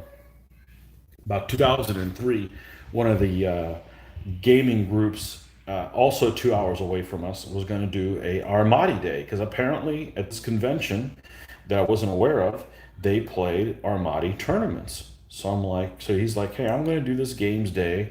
If anybody's interested in learning how to play Armati. So I'm like, oh, jackpot, right? I've had this set of rules for a while now, 7 years, and never played them because I didn't have an example of how they were being played. Probably for about 6 or 7 hours, we had different games going on, and I was able to ask all the questions, everything, and have a frame of reference really for how I was going to go about playing the set of rules. So he's like, well, just in our next convention, which I was going to anyways, just come by and we'll have loaner armies for you. So I show up. This is probably 6 months later, And I'm like, where's all the players? Oh, well, they decided to jump ship and they're not playing Armati anymore. This was author and a couple of guys got pissed off, and I don't know what it is, but they just stopped playing Armati. So I never got a chance to play in a tournament. But at that same tournament, there was people playing this other game that had even less figures that you had to paint, and called DBA, and the rest is history. So I showed up to play Armati, but never got to play Armati. I played DBA instead. So now there's things about Armati I like,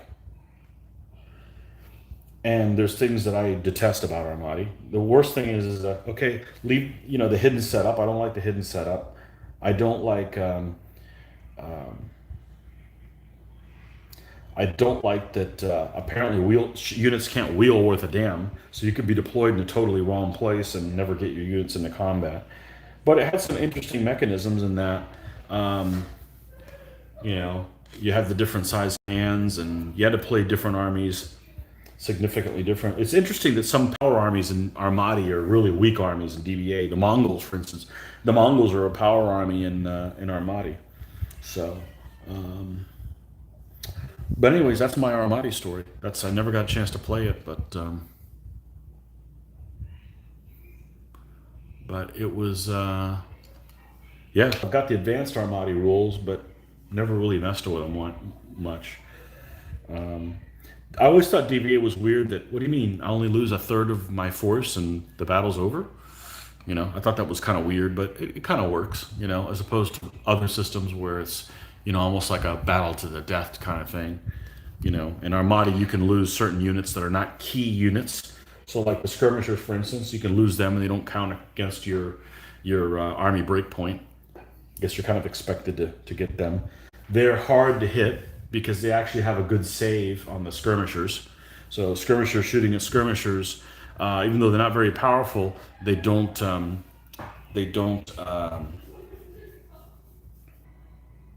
they're hard to hit because they have a high plus on the save phase. So some differences there, but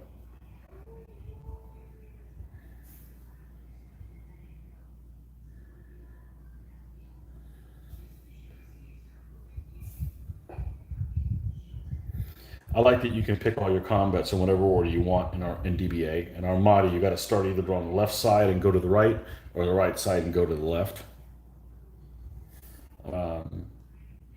I could be wrong about this stuff. This is just the stuff I remember from having the rules taught to me over a weekend. So I could be wrong on my own army instead of like a big battle. That's what we did. We did some kind of like a big battle game to kind of learn the basics of the rules. So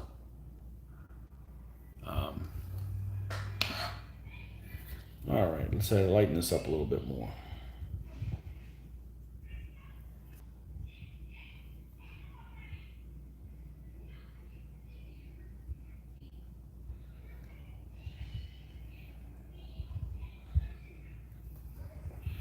Yeah, in the mid '90s, early '90s, we'd take road trips to go buy figures.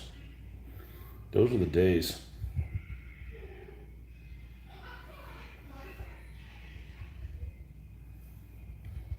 And then didn't do anything with them, with most of them.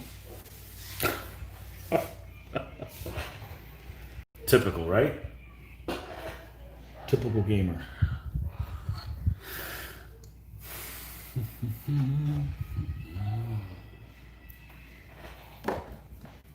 How many figures you buy is not a waste of money. The fact that you don't paint any of them is what.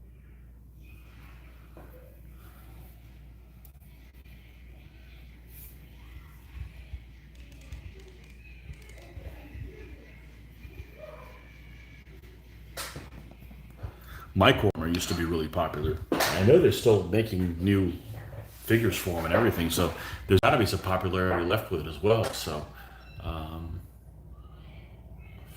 my attitude is different now, and the DBA rules have improved, so I'm rapidly finding favor with DBA 3.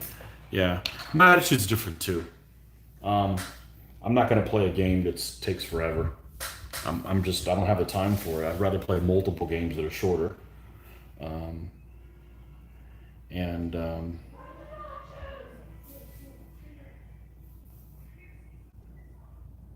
yeah, I'd rather finish a game. Not finishing a game is like I'm not even interested in playing.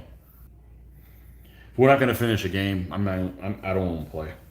You know, because there's always, well, if it would have just got,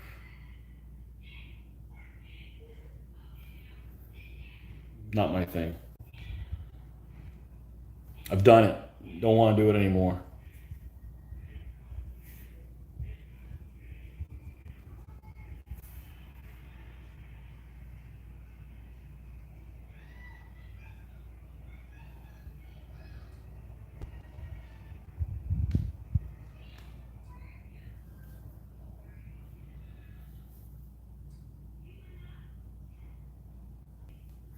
You know, if I was going to do micro armor type World War II operational scale game with miniatures, what I'd probably do is I'd probably take one of those games as a 1 to 5 scale, like well, I know Command Decision is, and what's the other one that was a Command Decision? Clash of, is it called Clash of Armor?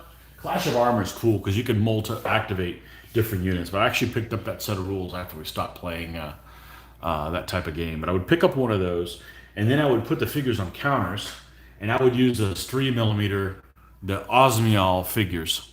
So you would have like, so instead of having an individual like GHQ tank that's, that's about this big,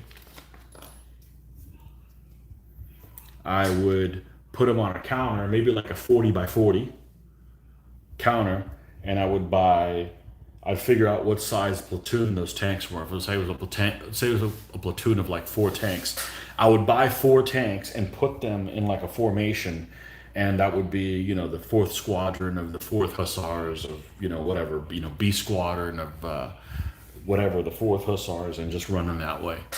So I'd like paint all the vehicles and I'd make them look like so if it was a 1 to 5 scale tank game, I would use one counter that would represent 4 or 5 tanks, put all 4 or 5 tanks on the counter, and then play it that way. If I had to do it now, that's probably the way I would go about it. But the infantry rules are just so lacking in those type of games. They're not very interesting at all. So you don't get a good combined arms type of game, I think, and I find that kind of lacking, at least for my taste.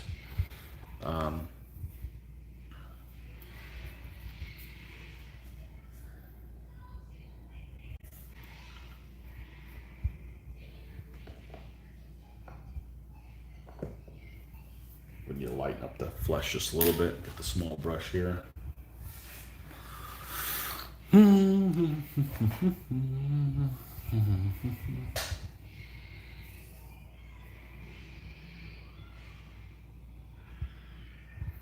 like the small armies, especially the variations such as Wimp Wars, so you don't have to just collect winter armies. Absolutely. I'm suffering serious lag right now. I have to reboot your stream. I'm not sure. Nothing's changed here. Just when you figure it out, they screw with it. And I don't have all the answers, folks. I'm sorry. I just uh, I just play this camera and do my thing. I've tried to look up answers to questions of why some things work or why you guys can't see this in 1080p. I don't think they are. It's probably set maxed at 720. I'm guessing. And I can't get answers to that stuff. Nobody can give me an answer. Oh well, that's what happens when a platform like this is free. I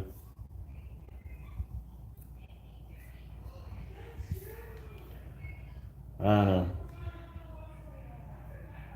This is why I like to paint.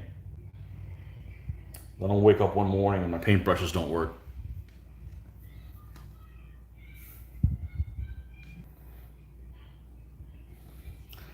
Those kind of issues are not a form of therapy. They create 3D printer. Several people will say, "Hey, you should get a 3D printer." Nope, not going to do it because the first time I try it, it'll work, and the next time won't work, and nobody will give me a reason why it doesn't work anymore. No, no thanks. I'll just pay somebody to print things for me if I need them that bad. I don't need things to paint. I've got oodles of things to paint. So that is not the case here.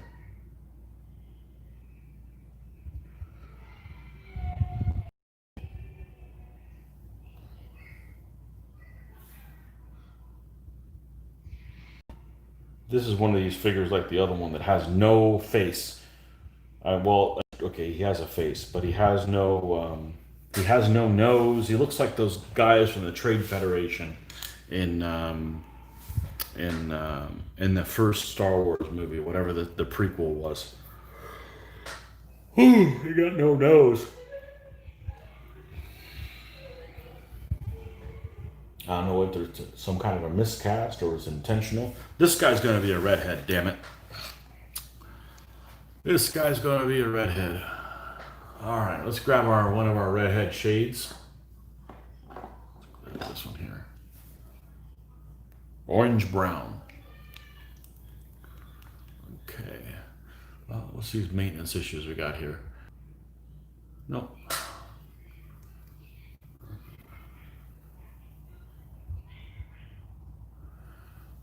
Gary Taylor. Welcome. Tony, I'm struggling to understand the wind condition. Can you chat about it a bit? Please see if I can get it. Okay, so we're talking about DBA 3.0, hopefully. So you have every army has 12 elements, and the win condition is you have to have four. It's the first person to get to four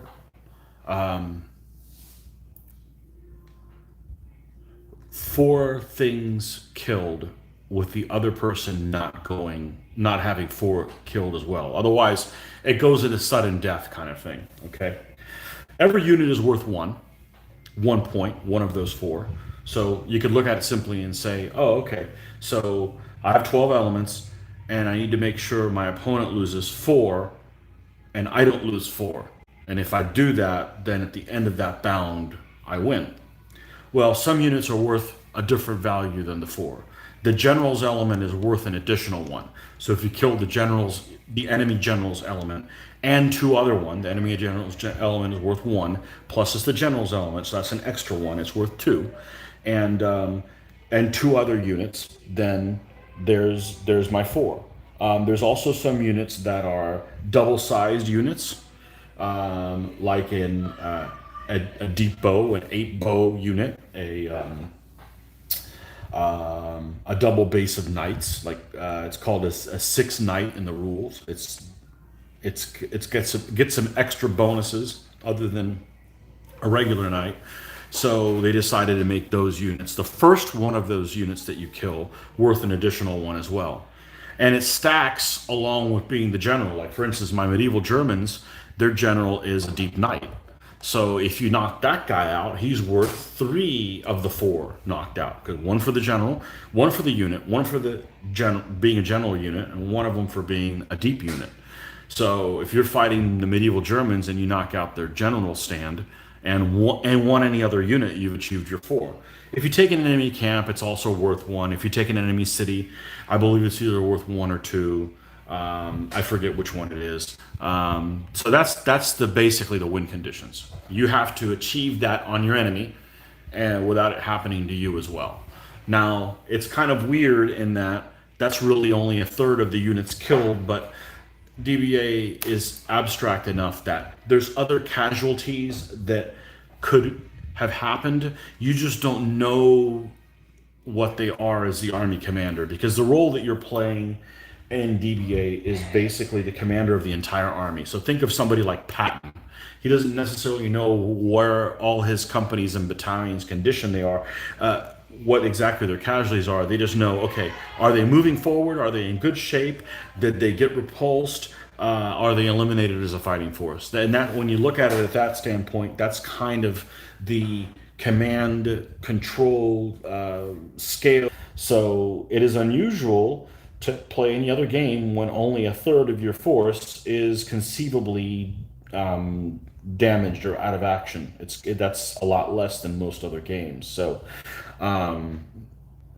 many other games go a lot longer, or they might do, when you receive half casualties, you take some kind of a morale check and you could still continue going on further, as opposed to being just, you're completely knocked out and the game's over when you've taken only potentially a third of your units are taken off of the board. So I don't know if that helps, but that's kind of what the win condition is. You basically have to achieve your, and it's commonly referred to as 4 units killed because for the most part, every unit is worth 1, except unless it's a general or unless it's a double-based element. Well, there's only 1 general in each army, ever, and there's not that many double-based units. Now, there are some like that may have 4 or 5 different, like the early Achaemenid Persians. I think they can have like 4 or 5 deep bow stands, the Immortals. So the first one of those that you knock out is worth 2. The next one you knock out is worth 1. So, and that's any double based unit in the army. So, like, let's say I have a unit that has a double based bow and a double based knight. Whichever double based you knock out first, that one's worth 2 points. The next double based unit doesn't even necessarily have to be bow or whatever. As long as it's a double based unit, that one's only worth 1. That's just kind of to simulate that you knocked out more people in the unit than normal.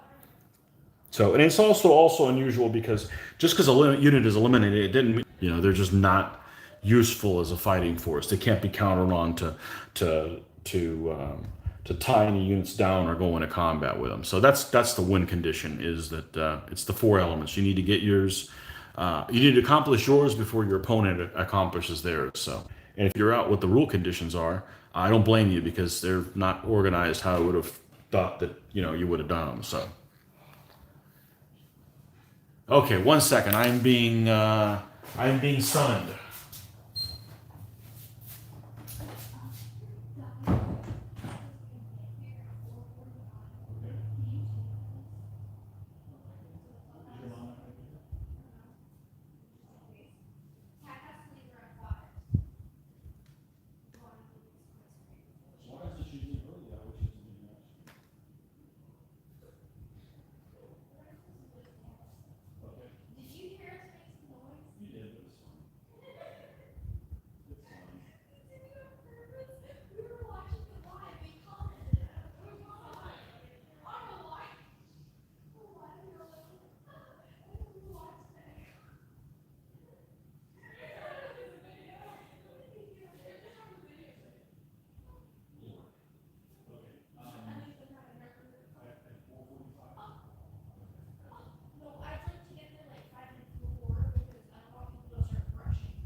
Okay, back again.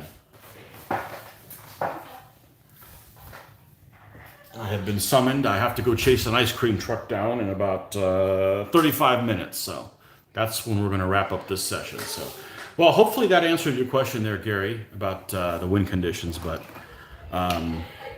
yeah, all the rules are there. The problem is they're not organized how you would have thought. Hans Zeiten. Is it Zeiten or Zeiten? I don't want to say your name wrong. I think I got the Hans part right. I before E. Good. Zeiten. Perfect. Zeiten would be EI, right? If your name was spelled that way, that would be the... Okay. Yes, thank you muchly. You're helping me understand. It's that sentence about and has lost more such element. Yeah, the wording is just difficult. Anybody who doesn't understand the rules, I'm not going to be the one saying they're written in English. How come you don't get it? I've been there. I don't get it, and it's you don't want to play it wrong. And it's also the game. The fact that the game is so abstract, it's not like you can say, well, it's probably this, and go back and when you find the rules, you realize you did it 180 degrees wrong because the rationale between what the author may have wanted and okay, it's Z. Okay, Zeiten. Okay, so EI would be Zeiten then. I gotta know these things. I want to make sure I sell people's rights. So Zeiten. Hans Zeiten. And good evening to you too. All right, let's. All right, what were we doing? We're making this guy a redhead. Because I understand there's some red-headed people in Scotland. So I've been told. Oh, man. Gotta be. All right. Let's see here. We're going to use this color as a base, and we're going to paint all his hair here.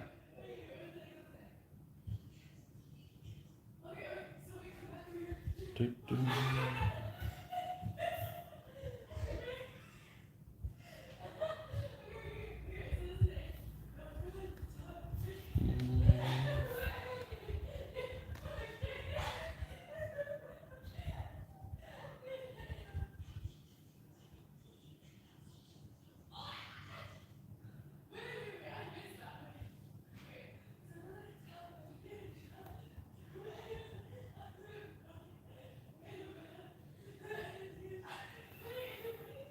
Going to use this as a base, and then we're going to add some more of this orange brown. Got two colors that are very similar. This is one of them, and there's another one called light brown that I think I've mentioned before. It shouldn't even be called. That shouldn't be called light brown. It should have been called like light clay because it's a very similar color. It's this one right here. They're very, very similar. They can both be used interchangeably. It's just a base to start on because I'm going to darken them up and layer on them anyway. So it's you know. Speaking of pikemen, I've built your bamboo express for my samurai. You mean bamboo freight train? Now, the reason it's freight train is bamboo because their things were made out of bamboo.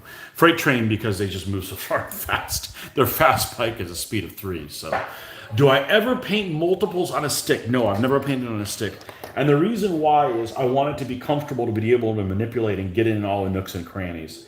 And I just think with the stick, it's I don't know if you noticed, I don't paint in midair. I'm always have part of this coin on balanced on the painting area so that I'm not, all over the place. And I'm just afraid that the stick isn't going to gain me anything. So no, I've never painted on a stick. And I don't like painting multiples because it just takes too long for me to have to see some progress. I would rather have one figure finished and then have parts of 4 finished. It's just a matter of do you want it to take 3 times longer to see something completed, and I don't. It doesn't work for me. I've tried it. It doesn't work. So.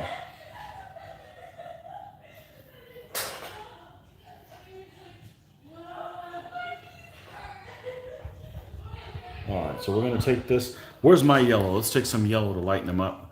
We don't want to do white because then weird things happen. So let's, we don't have to use a super bright yellow. We could use something like this one here.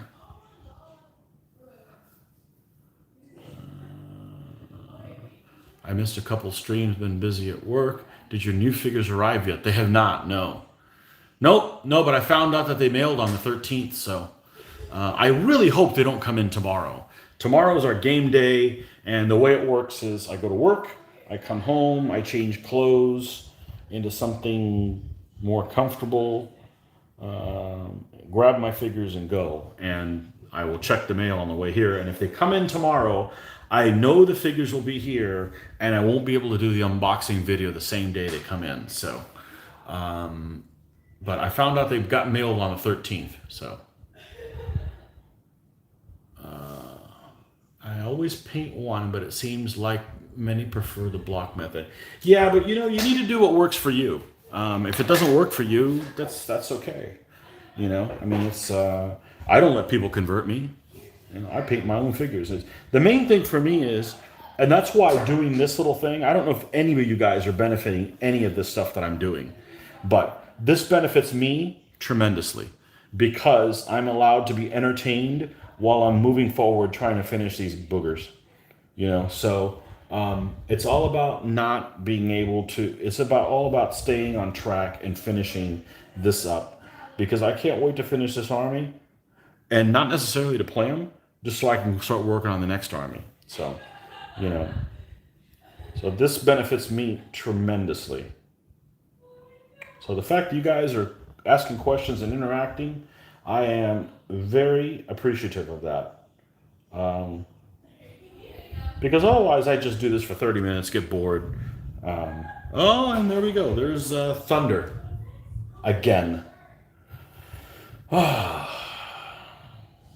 One of these days, it's not going to rain, and we won't know what to do. No, I don't mind the rain. It's the damn thunder. Thunder and lightning is good for nothing.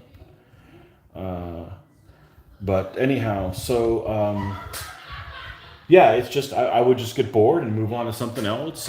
Surf, play computer games, or what have you. Anything but not finish this, because I do other kind of gaming as well. So, and I don't just do miniature gaming. So,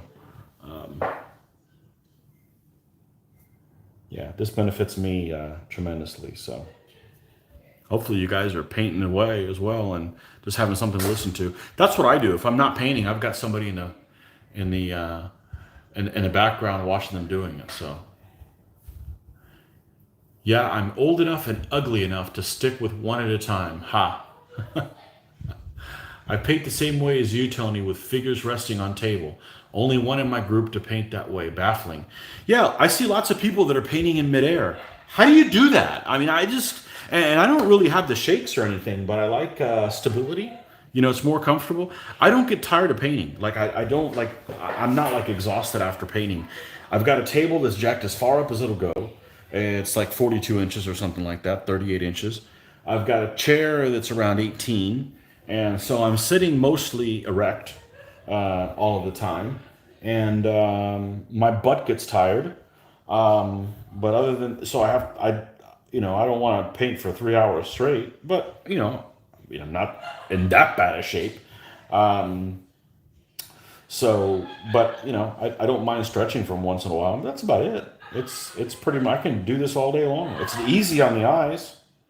I don't think it's difficult on the eyes at all. So, but I couldn't paint in midair, as I like to call it. And lots of people do it. I don't know how they do it. I don't know how they do it. I have no idea, and I don't care, because this works for me. So.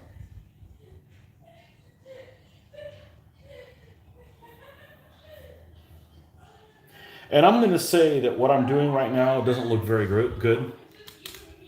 The magic happens when I do the varnish. It just takes it to a totally different level. So, like, if I know from doing other ones, like, it just doesn't look very good. It'll look great when we do all the varnish stepping in. I don't know what it is. It's the varnish magic, but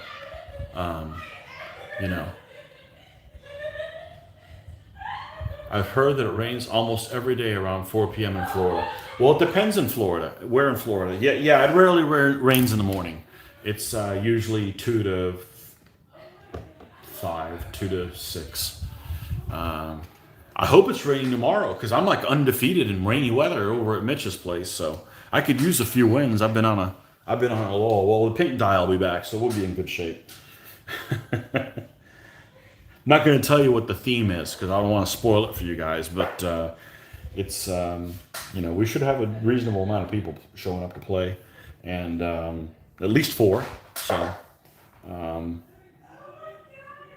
hopefully you guys will enjoy that when we get that out. So we'll film tomorrow, and then it'll be up on Tuesday, because it takes some time to get YouTube to process the video. Hello, Thunder.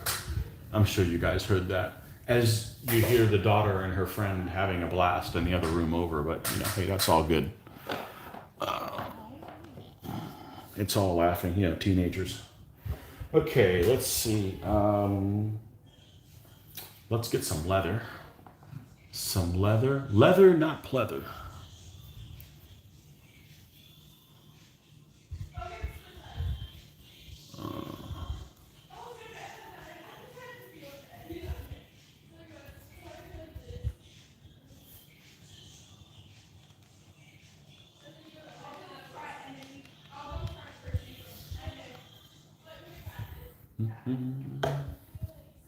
Yeah, we'll have an unboxing video on those figures whenever they arrive.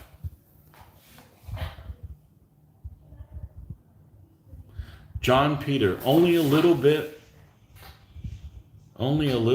German. Sadly trapped in England currently.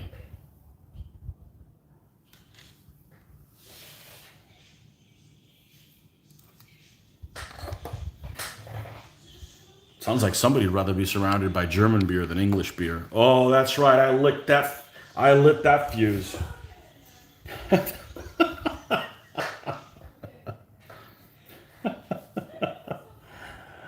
Oh man.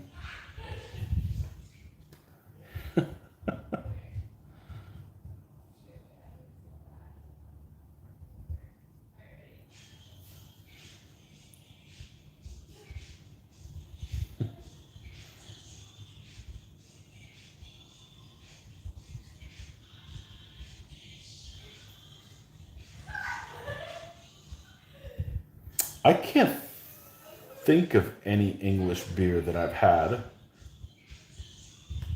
I can't think of any English beer that I've had. I've certainly had it, but I can't think of any right now.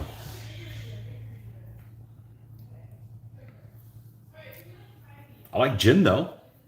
That's English. I mean, there's other kind of gin as well. That's Scottish stuff. What's that Scottish stuff called? That Scottish gin that's over here. Of course, they may not. Hell, they may not even have it over there because you know how those import things are. I mean, we may be getting, like Ford cars. The Ford cars that you guys get over there in Europe are totally different than the ones they have here. So, that's things. Man, I can't think of anything anymore. Am I going senile quick? Oh, man. Anyways, there's a Scottish gin. That's the cucumber gin. It's amazing.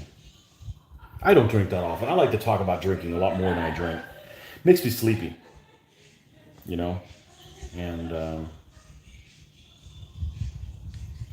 I certainly like talking about it more than doing it. You can't get a hangover by talking about it. Or as I like to call it, a dehydration headache. I don't get hangovers. You just have to hydrate yourself enough to... To be honest, I rarely drink. Prefer to paint and drink tea. Yeah, I agree. I drink iced coffee. I don't drink alcohol while I'm painting. That's just I'll get sleepy. The next thing you know, we'll have a talk show. We won't do any painting, right?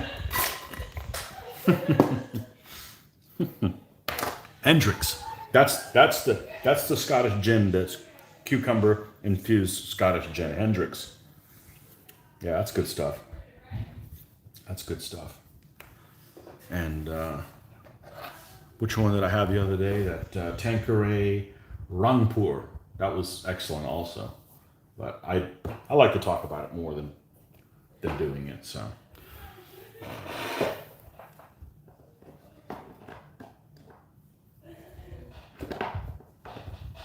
I like to say if I can get through work and not drink, which I can't drink at work, but if I can do that, then I certainly don't need to drink on my free time.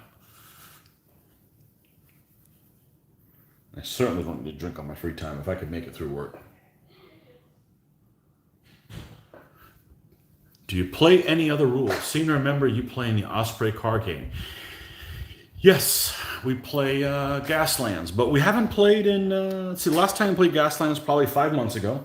And Scott's usually the point man on Gaslands. He's a rules guy. I'm actually not a rules guy. I just want to paint things. So I'm the only one in our group that's painted cars for it, which is fine. You can play the game with the cars unpainted, But last time we played for like 4 hours and didn't finish the game. So, it just takes a lot longer to play than DBA. There's nothing wrong with the game. We have some hilarious stuff that happens, especially with Luke. Woo! I don't know how they give him a real driver's license. It's always fun watching him crash. So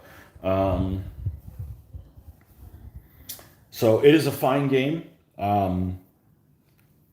But it's a fine game because you don't have pips like DBA. You have the skid dice management. That's what the game revolves around.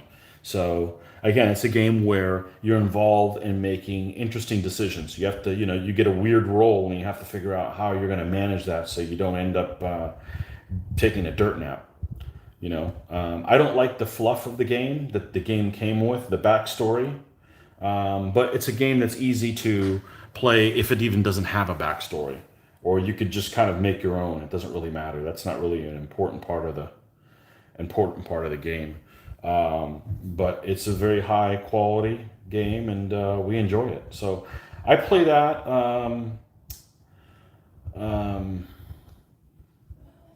Miniatures wise, there's something else we've played. Mitch plays or used to play Napoleon's Battles. I'm not a Napoleonics fan. I just never got into the period. And he has, from before he even moved to Florida, he has a bunch of figures based for that. So I think last year we ran Napoleon's Battles over a couple nights. He took point on that, knowing the rules. So I don't mind playing other rules, but I'm not going to take point on other rules because I'm just kind of burned out from being the front man on DBA. And it's not that I don't want to be the front man on DBA, but that's the only thing I want to be the front man on. That makes sense. It's just too much. You get pulled into too many different directions. So, but playing other stuff, I don't mind playing other things at all. But yeah, Gaslands is a good game. I love ordering iced coffee in the USA. You never know what you're going to get. Yeah, well, it's all about the caffeine. So I don't put any sweetener in it at all. It just, when you end up being overweight like most of us, although, to be honest with you, I'm a gamer medium, okay? But when it's all about the caffeine. You put the sweetener and it makes me sleepy. So it defeats the purpose of the caffeine. I don't like the taste of it, but I like the strength of Starbucks. It basically wakes the dead. You could pour it on a graveyard and the zombies would come out. I drink a lot of caffeine. Not a lot, but I drink it frequently. I drink caffeine like an Irishman drinks whiskey. Okay? I think that's probably an equivalent comment. And when I drink just a little bit of the Starbucks, I mean, my head's spinning. I can feel it in my veins, how strong it is. So, yes, it's expensive and it's bitter tasting, but it serves the purpose it's intended to, which is to wake you the hell up and get stuff done. So, traditional English ales are very good. Hello, Harvey Gerndt. Another German? Or that could be many things. That could be Dutch. Traditional English ales are very good. Plenty of variety and taste. Years ago, there was no choice. Only mass-produced mediocrity. Then came the campaign for real ale. Changed drinking habits. I think beer ales have become better everywhere. I mean, there's a huge variety here in this country. I don't know if many of the places will survive what's happened this year with the lack of things, but yeah, there's a huge variety of different things available. So that's good. That's good for the consumer. That's good for the consumer. I tend to not like things that leave the bitter finish on my tongue. I can drink any of it. It's just, I don't want to leave. So things that are very hoppy, I'm not interested in. Given a choice, so I guess some people like that. So like IPAs, I generally do not like because of that. Now, there's a lot of IPAs, for instance, that have a lot of really interesting finishes, but the problem is the final finish is bitter on your tongue, which I don't care for. Doesn't mean I can't drink it, or that, it's not my preference. I tend to like blonde ales, things that are really smooth. So, just to maintain a theme, Gerndt is German or Dutch? Yeah, it's got to be one of those two things. Originally, not if there's anything wrong with that. Nobody's better than anybody else here.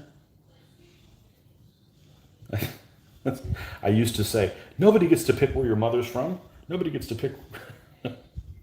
It just is, you know.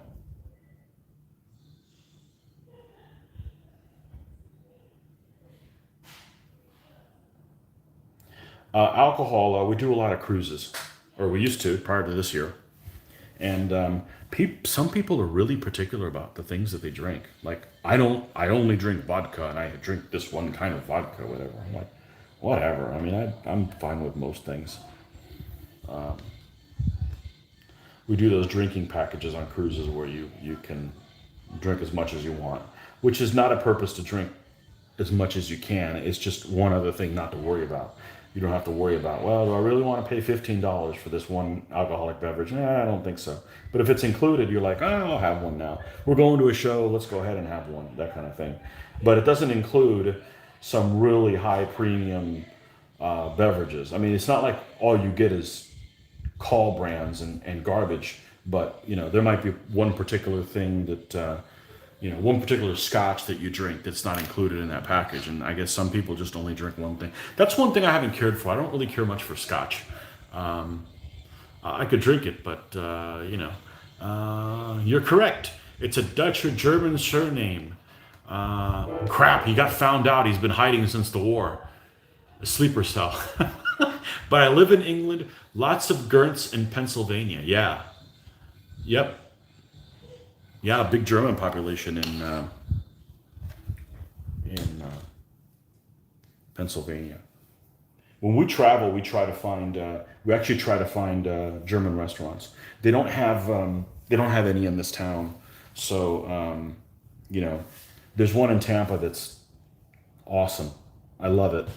It just takes you to another place. It takes me to like what I would think a German place in Germany would look like, which for those of you that live in Germany probably is not the case. But restaurants of a certain ethnicity, of food from other countries, in my opinion, should take you to another country while you're dining there. That's the whole point. It should have that type of look and so forth. So.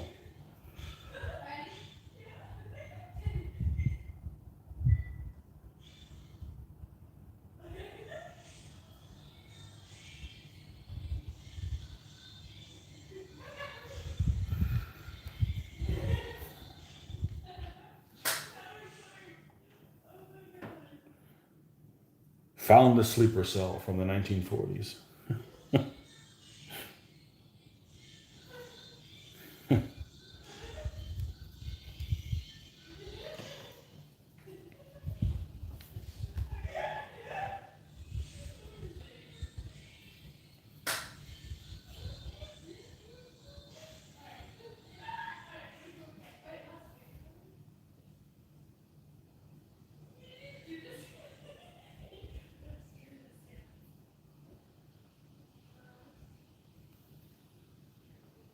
So yeah, the figures did not arrive yet. No big deal. I've got to order the flags too. I noticed that Little Big Man Studios makes an appropriate set for the Irish flags. What I'm going to test is I'm going to, before I get them and screw them up, is because they're not very forgiving. I've got this stuff that I bought and I've never used. It is Model Master Acryl, and it's the water wash up for acrylic flat. Oh no, this is the gloss one. Hold on, I got a flat one around here somewhere. This is a gloss clear one. I got a flat one of these that's acrylic anyways. I'm gonna put a little flag together and see how it covers it and can take the shine off of it. Because I'm afraid of using, here it is. This is the gloss one. And the other one that looks almost exactly the same. This is the one that's the one that's flat. So we're going to brush that on a flag and see if we can take some of the shine of it, because I've put one of those flags on my Russians and it's super shiny, but I don't want to try it on that one because I don't want to ruin it. They're not very forgiving. If you screw it up, it's like, oh, that thing's gone. So let's see. I was told that your favorite drink should be something that no one in the area drinks. It makes you cool and nobody tries to get you drunk. Business trip. I want to get people to get me drunk. What's wrong with you? You're no fun at parties. My local microbrewery is thriving because they offer boxes of beer, 10 or 15 liters, ideal for drinking at home during the lockdown restrictions. Yeah, yeah. I I think just about everybody has had more drink during lockdown than not. We got nowhere to go. Well, you do now. Things are open here. Things are open here, just with some restrictions. But at the beginning, it was like you couldn't go anywhere. So there's nowhere to go. So you might as well just forget about it. And especially if you're someone who has been panicked by the whole situation. I haven't had any panic at all. So for me, it's you know not that's not the issue for me. But you got nowhere to go. Might as well have a drink, right? Calm down.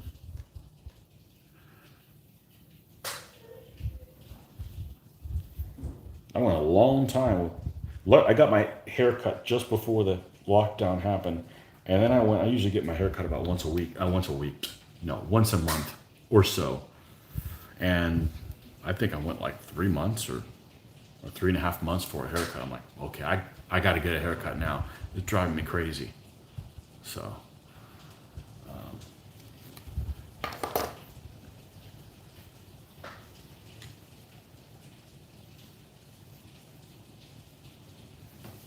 this panic has been very similar to what I would call how hurricanes are here. I'm not so worried about the actual situation or the actual disaster. It's more like it's how the humans are going to react, or in this case, overreact in a certain situation.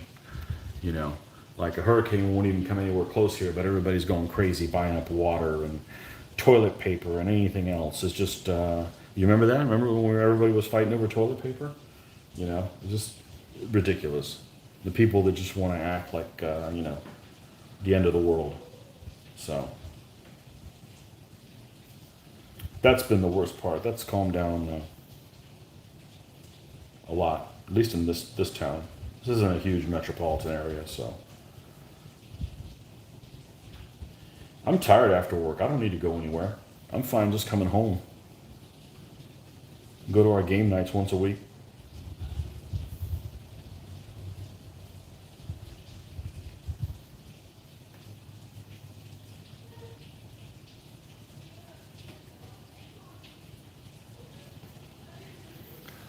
Boy, it's raining like Noah's Ark's being about to be built. That'll keep the temperature down, so that's always welcome. I'm ready to get done with this 40 centigrade weather that we've been having.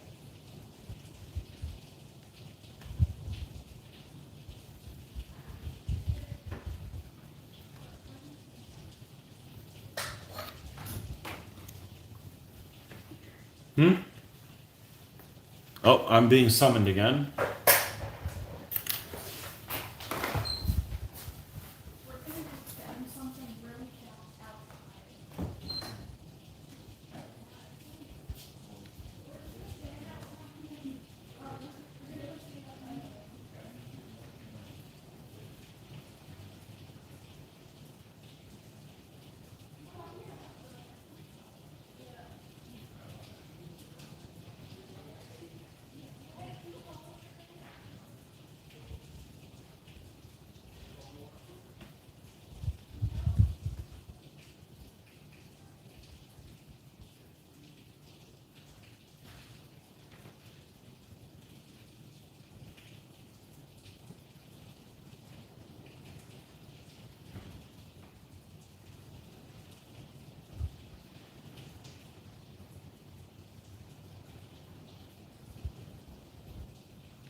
Okay, well, this is a fun party house. Okay, let's see here. Man, you guys must be really bored. You're still watching. Perfect. Okay, let's see. Holy cow. Let's see. Just finished another turn. Todd, just finished another turn on my Poland Defiant War game, and I'm now continuing my inventory count on my World War II miniatures. Thanks for keeping me company. Yeah, so I'm going to guess that the Germans are going to win the Poland Defiant. I'm sure it includes the backstab by the communists too, doesn't it? It's got to include both sides. So, yeah, not much chance that it's probably one of those things that can Poland hold out until a certain time, and then it's kind of a win type of thing. Sounds like you won't be chasing that ice cream truck. Yeah, the mom came back, so I think she's going to take him to do that. Our local shopping center is packed out now. I won't go because everybody goes mad. Yeah, I can't deal with people misbehaving. I really can't. I work in healthcare, so I have stayed working, but really as a war gamer, this spends most free hours locked away painting. I never noticed the lockdown. Yeah, so it's been business as usual where I work, so, I pretty much stay away from people anyway, so it really hasn't affected me at all either. So, painting 20 millimeter Soviet tanks. So happy for the company. Excellent.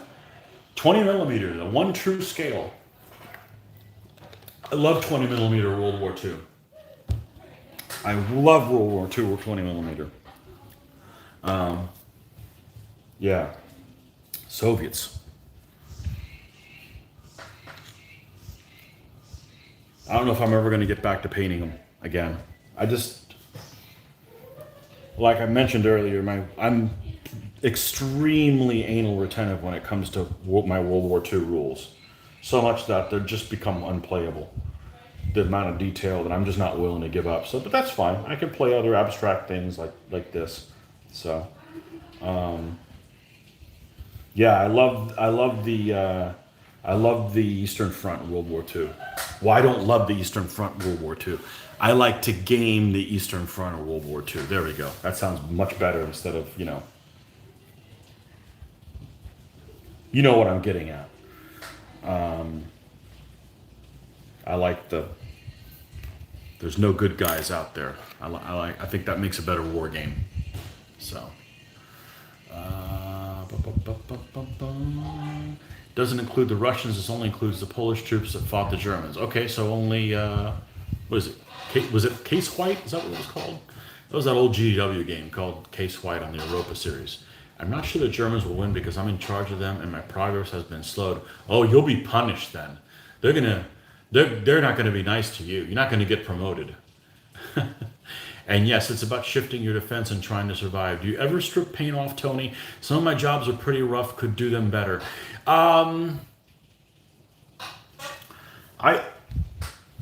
No. No, because I paint so thin.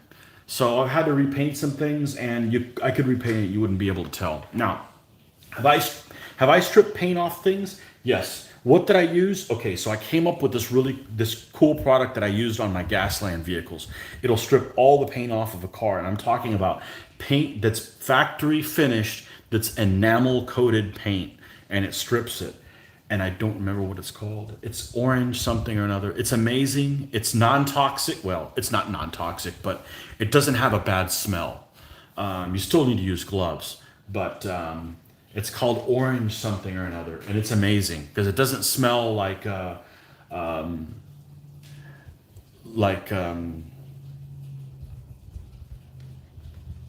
stuff that you use, like fingernail polish remover. It doesn't smell like brake fluid, brake cleaner. It doesn't smell strong like that.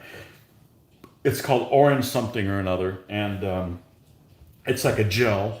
And it almost smells like the stuff that you buy to clean your hands. Like if you've got the greasy stuff, like if you work in a shop or whatever, and it has a grip built in, and it smells actually nice. You don't want to breathe it, I mean, still, but it's not horrible. Now it does damage plastic, but Well, it would damage it slowly. It's not like I said, it's not like you're using mineral spirits or anything like that, where it would be damaged. Acetone is the word I'm thinking of. No, so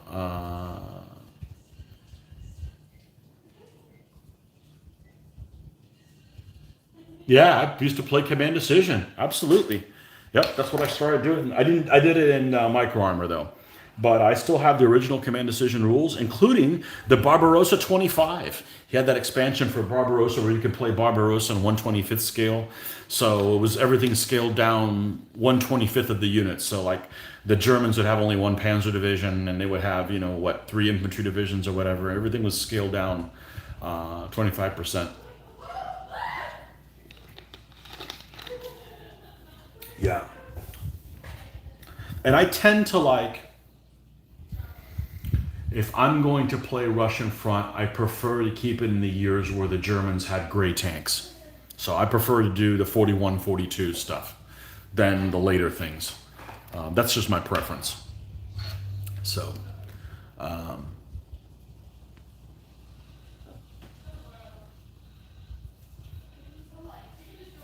okay. So I think I have rattled my lips enough that we got this bastard done. You bastard. Okay. So all that, what was it? Almost 3 hours for one figure? Well, I do say I take 4 hours on a figure, and though these have been painting quicker, hey, I wasn't able to, it didn't really affect me. I know it looks like crap right now. It's between the resolution and this light is amazing. It's an aught light. It's like almost like natural light, but somehow with this phone, it washes all the colors out. I don't know why. Got another one done. Bam. Next. All right. These guys. Tunic, and this is the chainmail one. We'll do one of these chainmail guys first. All right.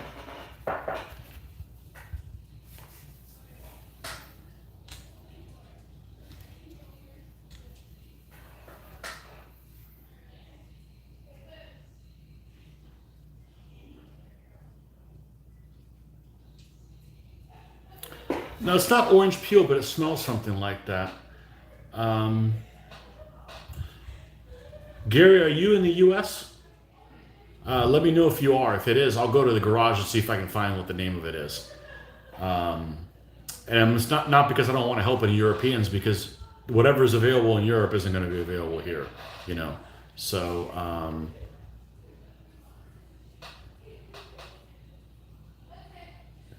Ashram, hello, benvenuto.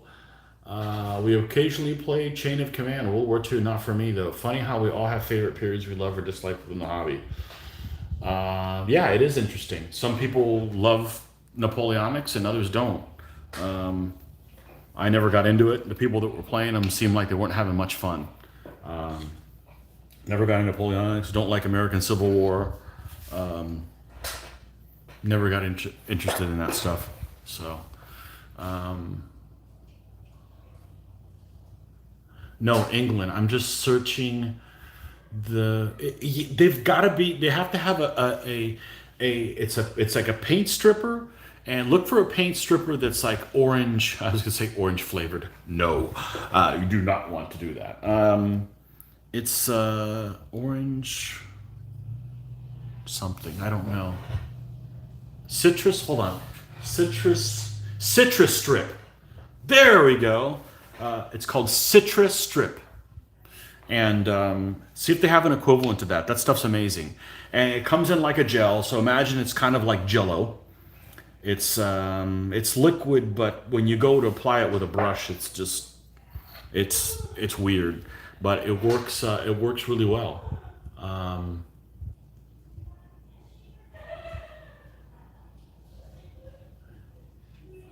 you got it. You've seen it. Okay. Yeah, buy it definitely. It's you can use it inside. You could, for instance, use it in your hobby room and not have to worry about fumes. You obviously don't want to drink it. You want to use gloves because it's going to start deteriorating you. But it doesn't have a horrible smell. So yeah, Yep. Yes, yes, yes.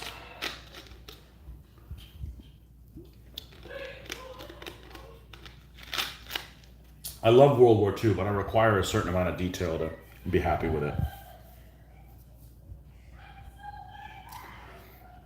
But the problem with knowing a lot about a period is that you can't watch like, you can't read books, you can't read, you can't watch anything on TV about them. God forbid they'll get everything wrong. Back when we used to watch a History Channel, they get everything wrong. They'll have that footage of that Panzer II invading France, they'll be talking about, something in 1944, and they show the footage of that Panzer II just going into that canal in France in 1940. You know which one I'm talking about. Uh,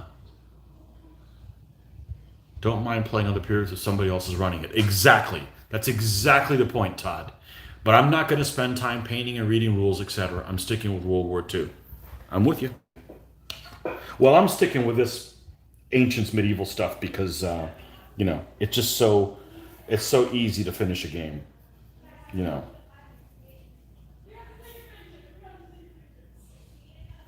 it's so easy to finish a game. So, Todd, you're actually you're an ASL guy, or have played ASL. I played ASL in the past, but I think that we talked recently, and you said that you actually prefer your go-to rules now are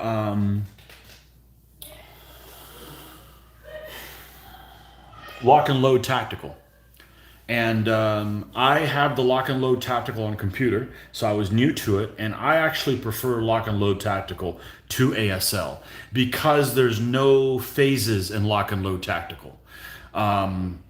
I think that's better. The interaction between both people is better instead of like prep fire phase. Okay, well, I'm going to sit there and go grab I'm going to go grab a coffee while you finish doing your shooting, or your movement phase. All right, I'm just sitting around, not doing anything because it's not my phase. I think that the back and forth is much better, and the fact that both people roll against each other and add the die roll to their factors makes it a better system. I think that I like it better. I like it better from that aspect. I've got nothing against ASL, and I don't think, I don't think the rules are that complicated. But I think lock and load tactical is better because of the interaction between both people. Although when I first saw lock and load tactical, I was like, man, you guys just ripped off ASL because a lot of the factors look like they're in the right places, and many times, many times they don't. But you know. The only thing I don't like as much about lock and load tactical is it seems like the maps are smaller, so there's less maneuvering, less end around going. You have to go almost like a more direct path, but there's more interactions. I do miss residual fire. I miss residual fire a lot. So, but that's really that's the only gripe I have about them is I wish it had some form of residual fire. And for those of you guys who don't know what the hell residual fire is, that's when you do a volume of fire into a hex in an area, and as other units pass through that area, they can still take fire effects because it's kind of all happening sort of simultaneously. That's for those people that aren't familiar with what that means. But yeah, I like it better now. Am I going to buy all the board game components? No, but I'll probably buy every electronic component they have. I got the original one like the 2 days after it came out, and I got the Libyan one that came out like 2 months ago. I haven't played it. I got kind of miffed. I've tried two other players that have the board game. I've tried playing with them, and the multiplayer was so screwed up for so many months that I've just given up on it for the time being. I'm busy doing this, so maybe when I'm done with this project, I'll try and pick it back up. But I think the game looks beautiful on computer. Beautiful. You can zoom all the way in, and crazy crap happens with the heroes, and I mean, I love that stuff. It has a good narrative. It builds a good narrative, so which is Gotta have that in a World War II game, in my opinion. I like the little war stories. Oh, I can't believe that one time that I fired at that one vehicle and I missed him and his track. He threw a track and then a hero got generated and he charged and that kind of stuff. That's the stuff you remember and just like a movie. That's the stuff I like to game. So, um, all right, this guy's got a tunic. We got a green guy with a tunic. We got a blue guy with a tunic. What other color? What other color can we do that is not crazy bright? And how about we do a red one, but we're gonna do it not super bright. Right, right. We're gonna be a dull red tunic. Oh, that guy with a dull red tunic. That's so dull.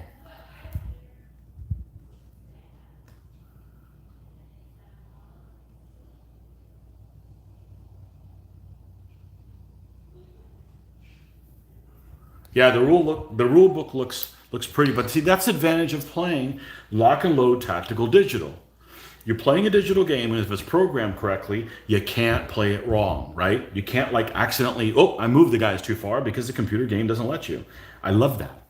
I love that aspect. So, like, I learned how to play the game and never read the rule book because it's just trial and error. Like, oh, I got hosed. Why? Oh, and if you've played a lot of ESL, it's the same mentality. I mean, you play one, you play the other. You know how I'm always talking about the my paints come out and they cut into my painting space. Look at this. I just noticed this. I got like a herd of paints that have just like surrounded me. Like I got like 12 colors over here and these other ones over here. And of course we've got all the stuff on the. I don't know if this will come out, but here's the. I got all my paints organized up here. Got some Gasland cars up here at the top. Anyhow, yeah, I like to put them away after each figure. We're going to make the exception this time and not do that this time. How about that? Let's get this in a more logical location.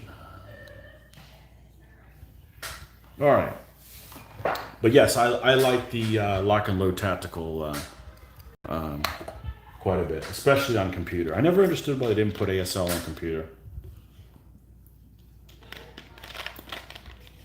I love counter board games on computer because they set up immediately. Like poof, they're set up. You don't have to spend 4 hours setting them up. A long time ago, one of my favorite computer games of all time was a series made by a company called 360. And it was a series called V for Victory, and it was a one hex. One hex was a kilometer scale, and they had one on different operations. So they had a Utah Beach one, and each one had like 4 or 5 different scenarios. Plus, you could play the campaign, where they would link all the stuff together. But they had one for Utah Beach. They had one for Gold Juno Sword. They had Velikia Lucky. They had a Stalingrad one. They had a Operation Crusader. They had what else did they have? That may have been it. And I would have loved to have had that information, like the Operation Crusader one when I was doing command decision, because it tells you where all the units are, and they're like battalion size units, which if you're doing command decision, that's 10 tanks generally. So a unit of 10 tanks, it'll tell you like where they're set up on each hex and stuff like that. I would have loved to have had that information, you know, uh, 10 years, 15 years beforehand. But yeah, in the mid 90s, we played the heck out of those games. And what was really good about them is you would have your different units and you could assign this, you would have a certain amount of tons of supply you would assign every day. I think it was every day. It might have been every week. And depending on what units were attached to which headquarters, you could adjust the supply levels. So like, for instance, if you wanted to get you didn't have very many supplies, but you can put all your panzer divisions in one area, you could make sure that they were all nice enough to strength, or you can do a counterattack. Even though the infantry divisions, for instance, may have been in a really low levels and gotten themselves into trouble if somebody had attacked them instead. But you could kind of finagle and put and customize. So it was important not only what kind of amount of supplies you were getting, but also the strength of your units and how they were related to each other. And it did it really elegantly and simply. And that's something you don't want to really do in a game, is worry about your supply. You just want to go and conquer shit. At least that's what I want to do. I want to knock out units and circle them and and take objectives. I don't want to worry about running supply trucks. So the computer did a really good job of doing that. And with a counters type game, it's set up immediately. Poof, you start the scenario and everything's where it needs to be. So I think those are available I think they're abandonware now, and they're like available like free and stuff. So yeah, I played those a lot, and I played the close combat series a lot. Love those close combat games.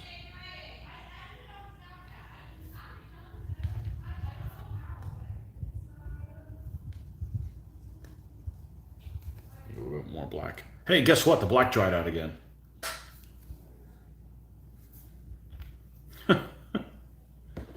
Just spending a long time between using it. That's okay. No big deal. It's a minor inconvenience. Very, very minor.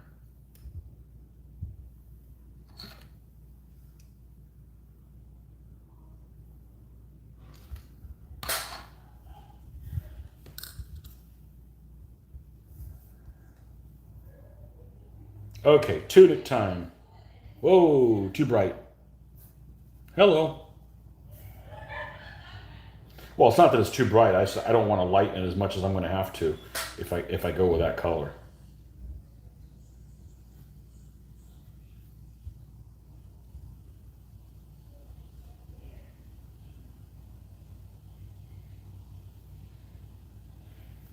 Yeah, so once this guy's done, there'll be only two more guys done.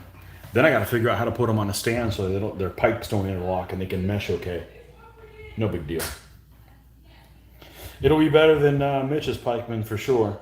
Mitch has some Scottish pikemen that when they get close to the enemy, you have to turn around and I say pull their pants down because they can't. They don't mesh well at all.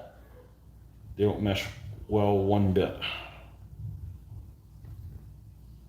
So when they move into contact with the enemy, they literally have to be facing the opposite direction so that they fit. Minor inconvenience, but it's fun to talk about it.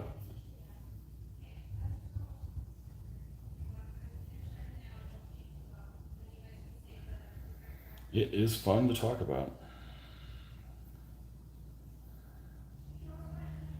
Okay, that's all the red this guy gets. He's got this chainmail arm type thing like that other guy did the other day. I guess I better knock that out before I start over over brushing that dry brush on something that's already been painted. So let's get good old Lead Belcher out. What a rude name, Lead Belcher.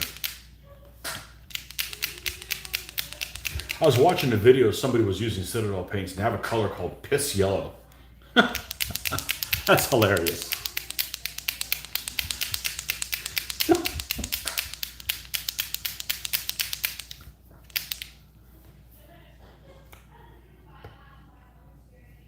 Took me forever to start calling them Games Workshop. I always call them Citadel. I still call them Citadel after they became Games Workshop. I don't know at what point I stopped doing that, but I guess maybe it's out of my system now, so.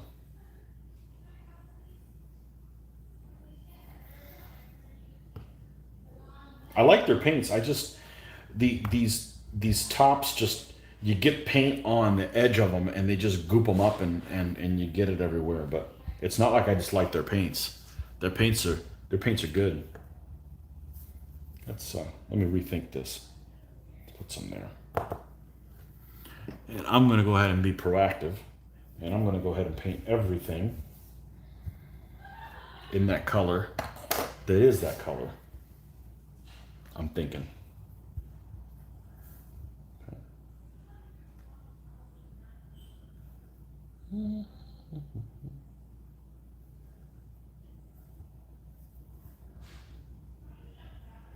We'll see how these figures turn out by the time I'm done with them. They look pretty rustic to me. They're just, you can only paint what's there, so sometimes they have some melted looking faces, but hey, I already had the figures and I didn't have to wait for them to come in, which apparently that's a huge deal now with COVID. Because things are taking a lot longer to get here than expected. Well, you just got to make sure you find something else to work on. So you're not like you get out of the habit of painting and then you've got to retrain yourself to paint all the time. So let's go ahead and do his helmet too. Cone head. Scottish cone head.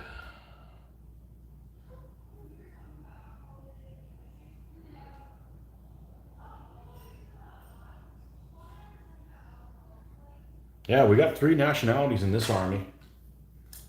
We got the Scots, well, obviously we got the Irish, we got the Scots, and we're going to have some Scots Isles or, Viking Scots allies as well. These figures right here. These Essex figures that are based on some of the chess set there from the Isle of Lewis. Those cute guys. Have you ever seen those engraving figures of, they're engraved in what, whalebone and walrus bone? They're really cute figures. They're cartoon-like, and Essex based their figures for those on those chess set figures.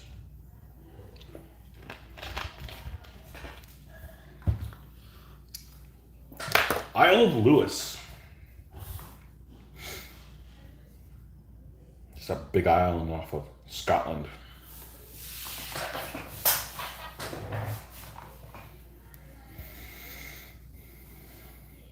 Okay. Right. We got to paint the leather armor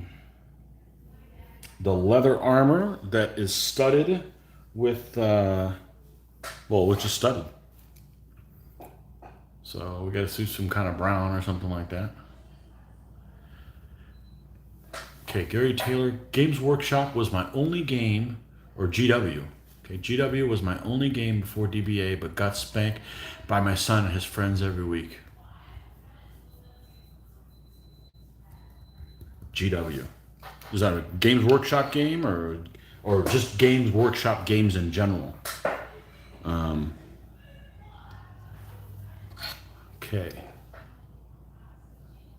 John Peter, gotta go. I look forward to posting your post on Tuesday. One favor, show us the faces of the players that we have not met yet, as well as a close-up of the armies as usual. We'll see if we can work that in, okay? We'll see if we can work that in. The faces, you really want to see the faces of those guys? Okay, you're gonna be disappointed, I'm just saying. You don't need to see my face. I'm on there all the time, but how about we'll do a compromise? I won't show my face. I won't show Mitch's feet, and we'll show the rest of the people's faces. How about that?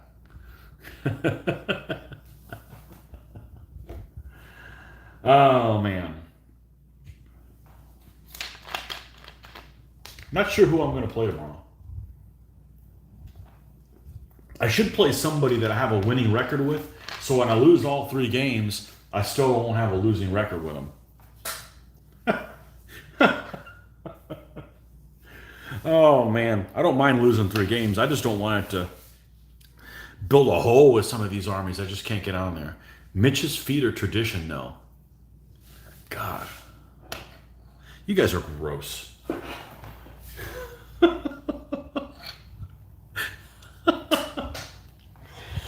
Oh man, what kind of a channel have I created? It's all fun. I know you guys are just joking. I hope, for your sake. Oh, man. Mitch's feet.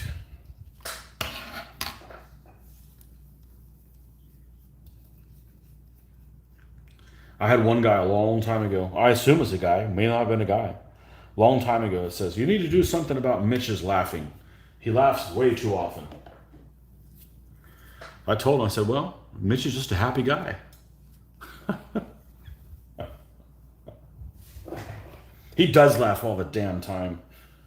He's like, he reminds me of one of those Disney shows my daughter watches. You watch one of these shows that are for kids, and they've got that laugh track put in, which drives me bananas. And they put the laugh track on for, anytime they say anything, you hear that canned laughter that's not even funny. That's Mitch. Mitch and his canned laughter. I'll tell him that.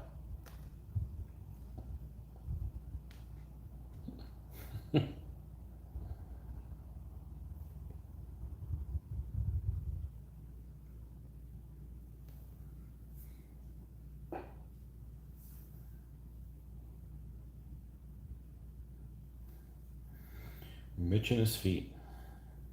Why is that? Because he's barefoot? Well, I'm barefoot now too, but I'm in my house, you know. So, and you know, my house is clean and my feet are clean, so.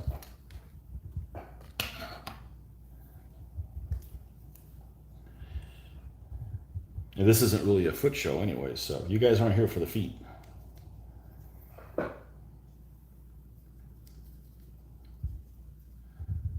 What I look like should be irrelevant.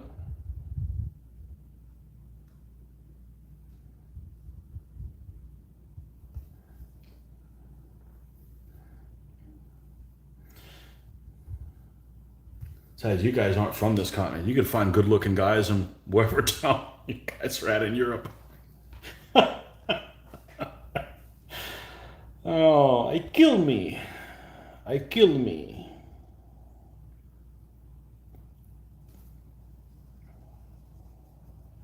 Yeah, the nice thing is we were able to film the other day that we had 4 people.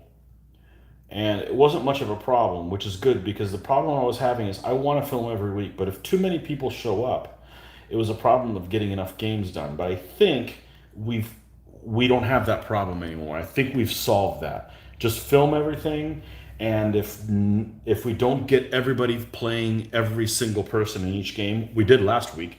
But if we don't get it, it's not the end of the world. I think it's better to see different people in action.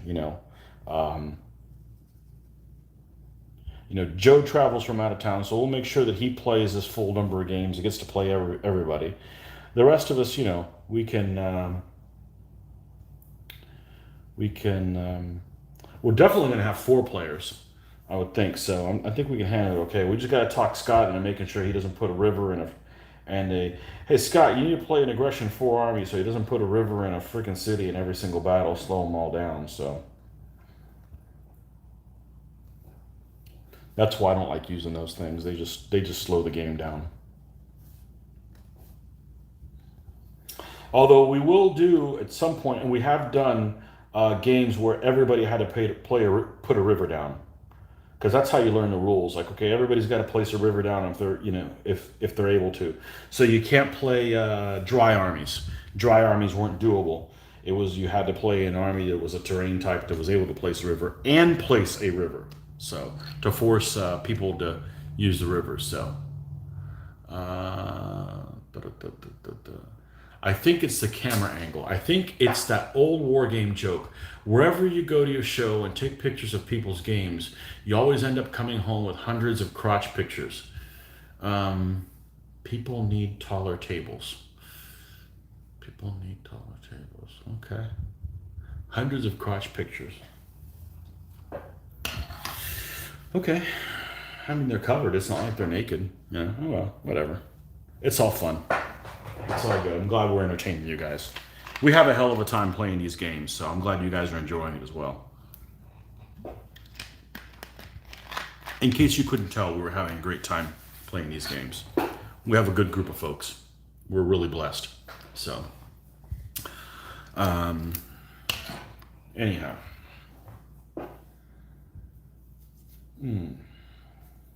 All right, so we've got that kind of enough of a coloring there.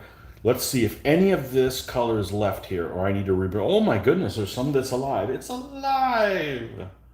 We will put the little studs on here. Studded jacket.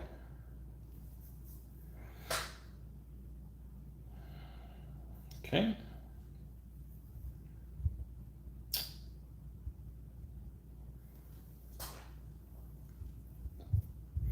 I wonder if these guys will be big losers too.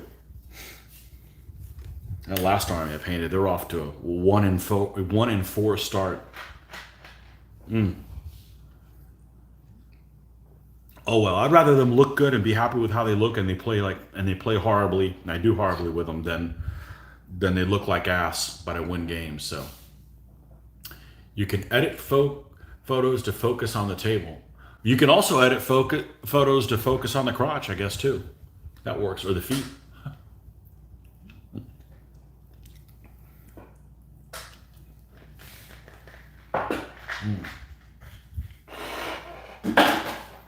All right. Let's see. this zoomed in more than normal? Do I need to pinch out? Pinch it. I don't know why I have such a hard time pinching this thing. Come on. No, I think that's zoomed all the way out. Okay. What kind of resolution you guys able to watch this in? 720 or are we up to 1080?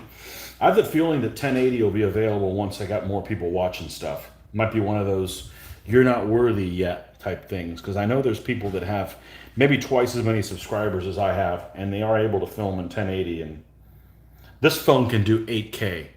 So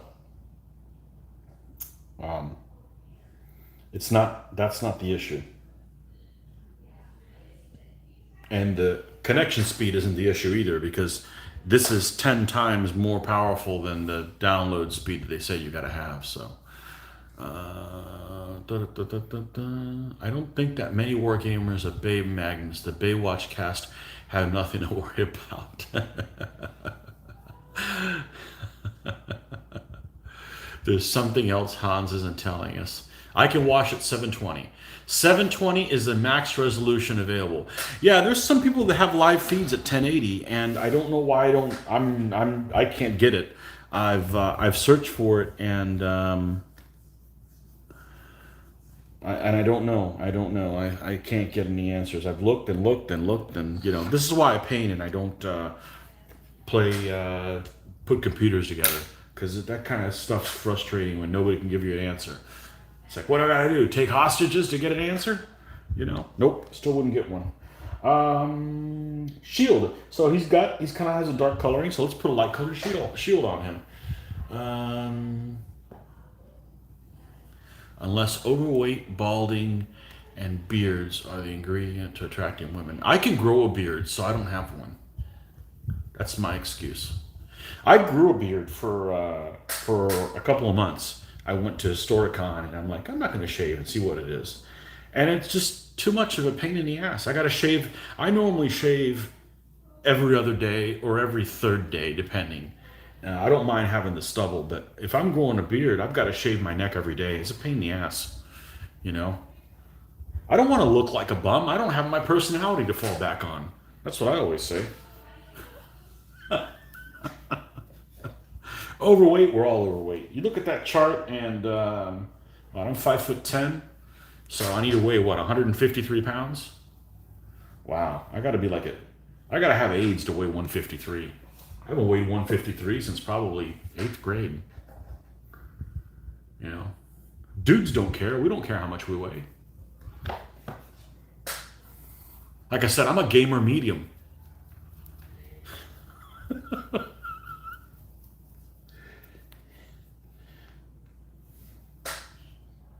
I don't necessarily eat unhealthy. I just don't like small portions.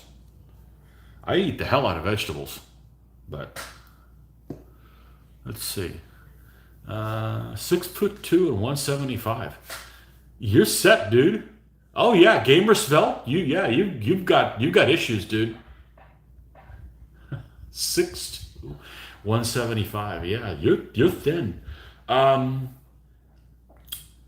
Let's see. We're gonna say recent. I'm 49. When I got married, I probably got down to 180, and I don't need to be any thinner than that. I don't need to be any thinner than that. So yeah, I could use to lose 40 pounds, but all of it's in my freaking gut too. So 50 years old. Yeah, you got half a year on me. We used to have the superior umpire class. It comes with 2 small children on the base. I don't know what that means. I'm sorry. 50 years old. Yep. Yeah, I don't feel like I'm that age either. I still feel like I'm 30. Except I've got like 20 years of shit I don't want to put up with anymore. If that makes any sense. Like, no. I know how that's going to turn out. Screw you. I don't want to do that. That's kind of how I feel. Like, I never feel old. I never feel old.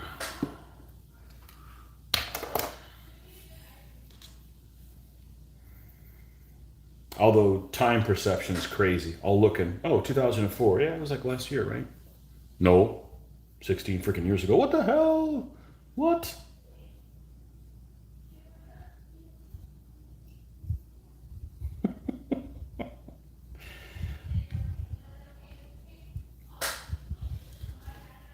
And I'm fine if the next 16 or so years can go really fast, and then we can go slow again. Get me to retirement, please. I got lots of stuff to do. Superior elephants have attached light infantry on the base. Some of our umpires were so large, they generated their own gravity field. Okay. Umpires. Oh, umpires in the game. Oh. Yeah, I don't know how many of you guys have been historic. Well, I would see Wardrobe. You may have gone to Historicon because you're in the U.S. I'm not sure if anybody else is on here is in the U.S. But our big show, Historicon, I didn't find out about it until 2005, and I didn't go to it until I got involved in DBA because it was a way to compete or whatever. Not for any prizes or anything, but it was just a way to play your army more. So I went 2006 for the first time. I've been fortunate to go every single year since 2006, except this year. Okay. So I've gone, what is that, 13 times in a row, 14 times in a row, something like that.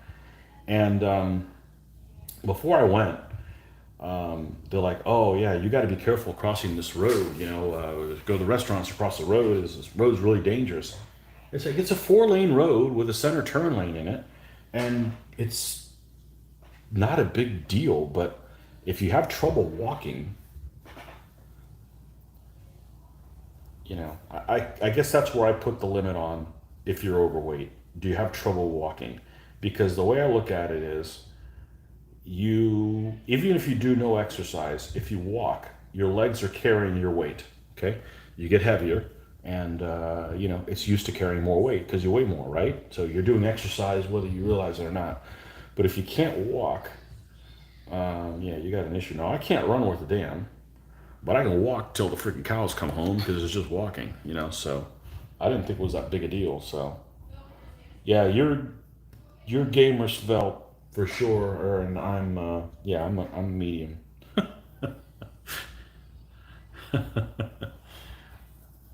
Never been to Historicon, Little Wars, and Fallen. Yeah, Fallen's at the wrong time of year.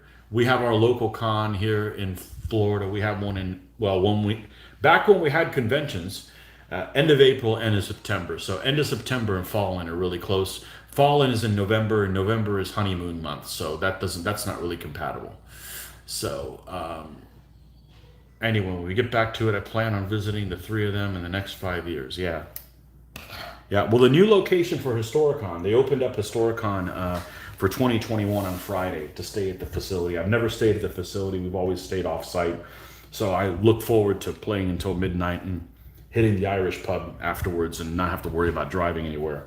Which it wasn't a long drive. It was like 5, 6 miles to where we would stay. But still, it's nice to stay on site.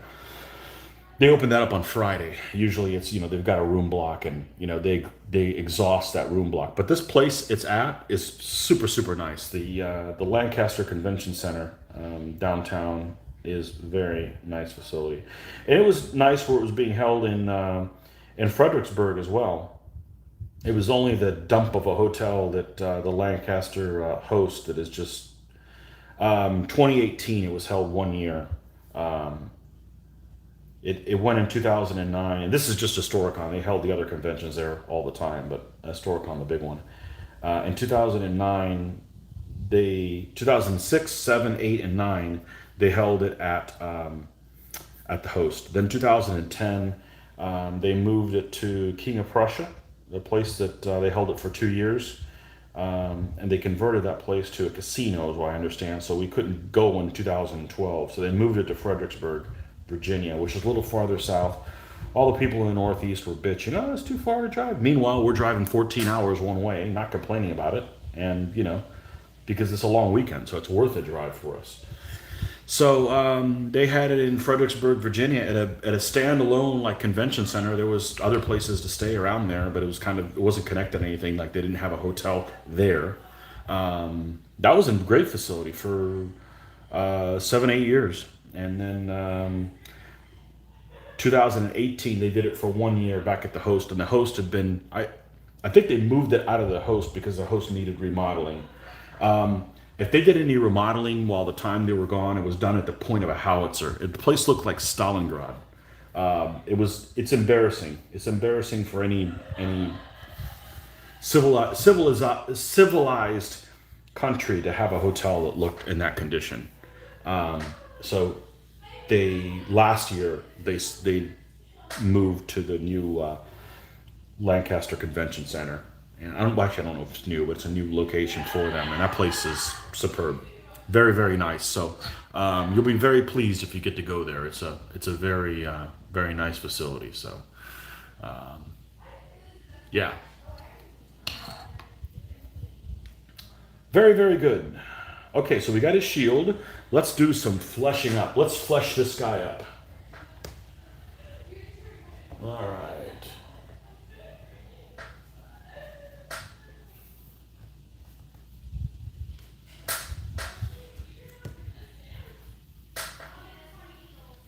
So Todd, when you're playing a lot of board games, are you playing pretty much solo because you don't have any gamers in the area? Are you playing pretty much solo now because of COVID, or yeah? What's your story on that? I'm curious to see what. I can't play solo. You know what? I could probably play solo as long as I filmed it. I could probably play solo. I can talk to myself and keep myself entertained, but I don't want to do it for myself. Um, but I do enjoy talking to myself. I do it at work sometimes when you have to stay on track and doing something complicated. So that's a long drive for a convention. I'd not bother more than 1 hour. Well, then you don't get to play any games, dude. I go with Mitch. So it seems like a 5 hour drive, and we're just taka taka taka taka taka taka the whole way. So like a pair of old ladies.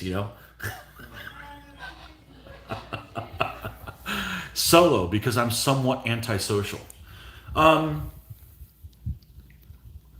are you, or you just don't have a lot in common with normal people? I don't mean normal people like you and I could hang out. I'm just saying I have trouble. Like, okay, I live in a college town, right? You know, I live in the town the Florida Gators are from. So there's college. That's all there is here is college sports and the University of Florida.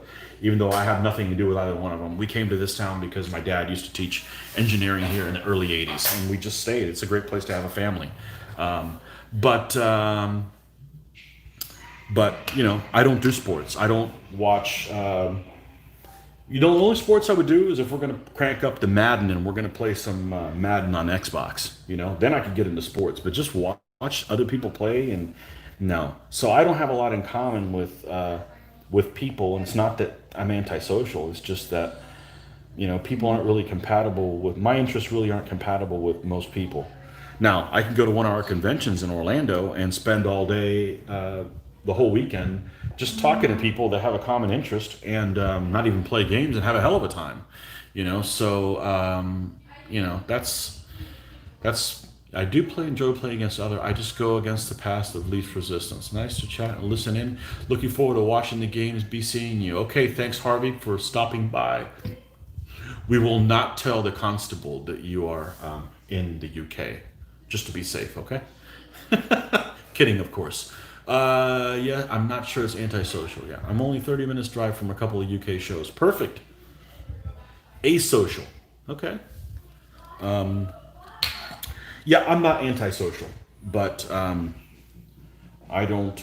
I can't talk about this stuff with anybody I work with. They don't get it. I mean, they don't. They don't get it. Because even if you don't game, as long as you have a history interest, that works, right? No, nobody's interested in that anymore. It's like, so it's difficult for us. It's difficult for us.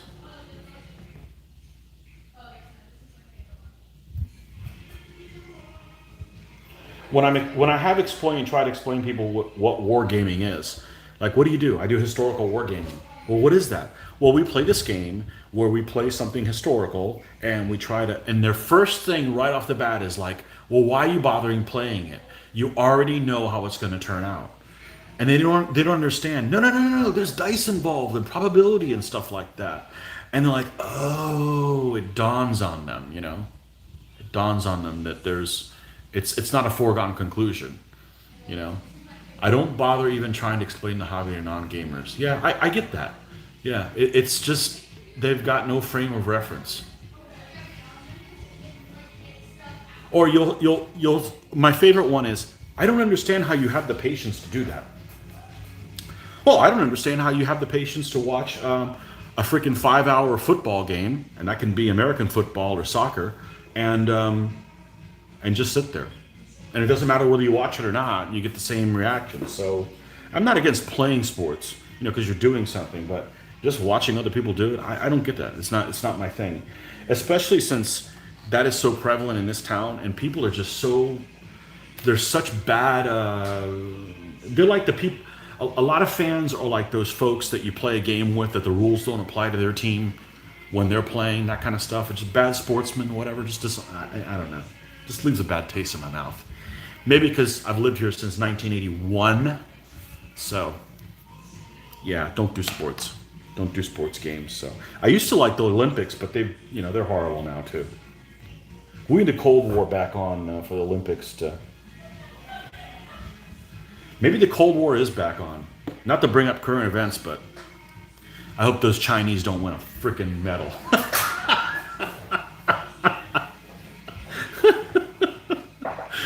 Oh man. Anyhow, I'd rather play a sports board game than watch a game. Absolutely, because you have decisions to make. It's all about decisions to make. I don't play football. I don't watch football, but I love those. I love those football video games. Where you're trying to figure out strategy and which way you're going to run the ball, and I love that stuff. We had a hockey league back in the Sega Genesis days. That was a lot of fun too. I like the stats aspect that all those games have. I just don't like to not make decisions. The decision making is exciting. If you guys are seeing the background music, it is not that the disco opened up, but the girls are doing some Just Dance in the room over. So this is a community abode here. Oh man, yeah, it's all about meaningful decisions.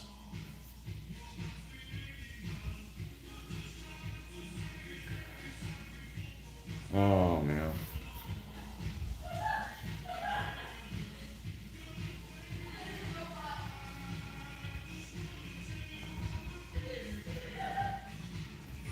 Yeah, it's hard to find people that get this kind of thing.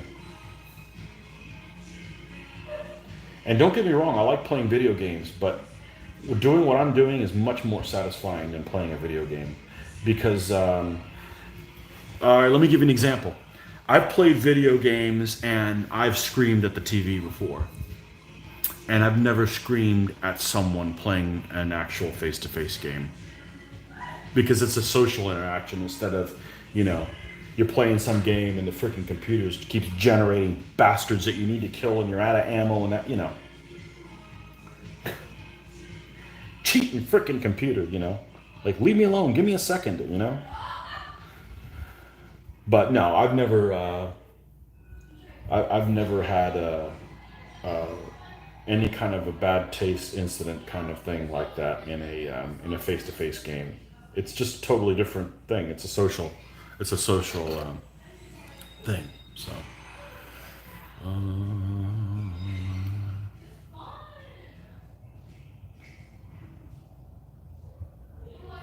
okay, here we go with my free psychology lesson around antisocial behavior. I'm a people pleaser. Therefore, I want my opponent to have a good time. There's nothing wrong with that. Just keep it above the waist. No, there's nothing wrong with that. No, that's good. Hans. I do not get people that don't have hobbies. No idea what they do with their time. No kidding, right? What do you do with your time? I struggle if I don't know the rules or if my strategy is bad, etc. Again, I don't want to frustrate my opponent. I understand. Okay. It's an unfounded concern because most gamers are pretty cool. They just want to roll dice and have fun telling a mutual story with the game. Yeah, yeah, it is a narrative, a good narrative. Like, remember that time when there's things, there's games that I played over 20 years ago that I still remember crazy stuff that happened in the game, and that's one of the main reasons that I want to film our games, because some insane stuff happens that the odds of it happening are so slim. But stuff like that happens all the time. Like the one time I finally played a classical Indian army for the first time. I rolled for pips. The first 7 pip rolls I rolled for that army, they were all ones. That means my elephants couldn't move, and it wasn't DBA 3.0 where the elephants could move first the first, or maybe it was a version of the rules where the elephants couldn't move the first time.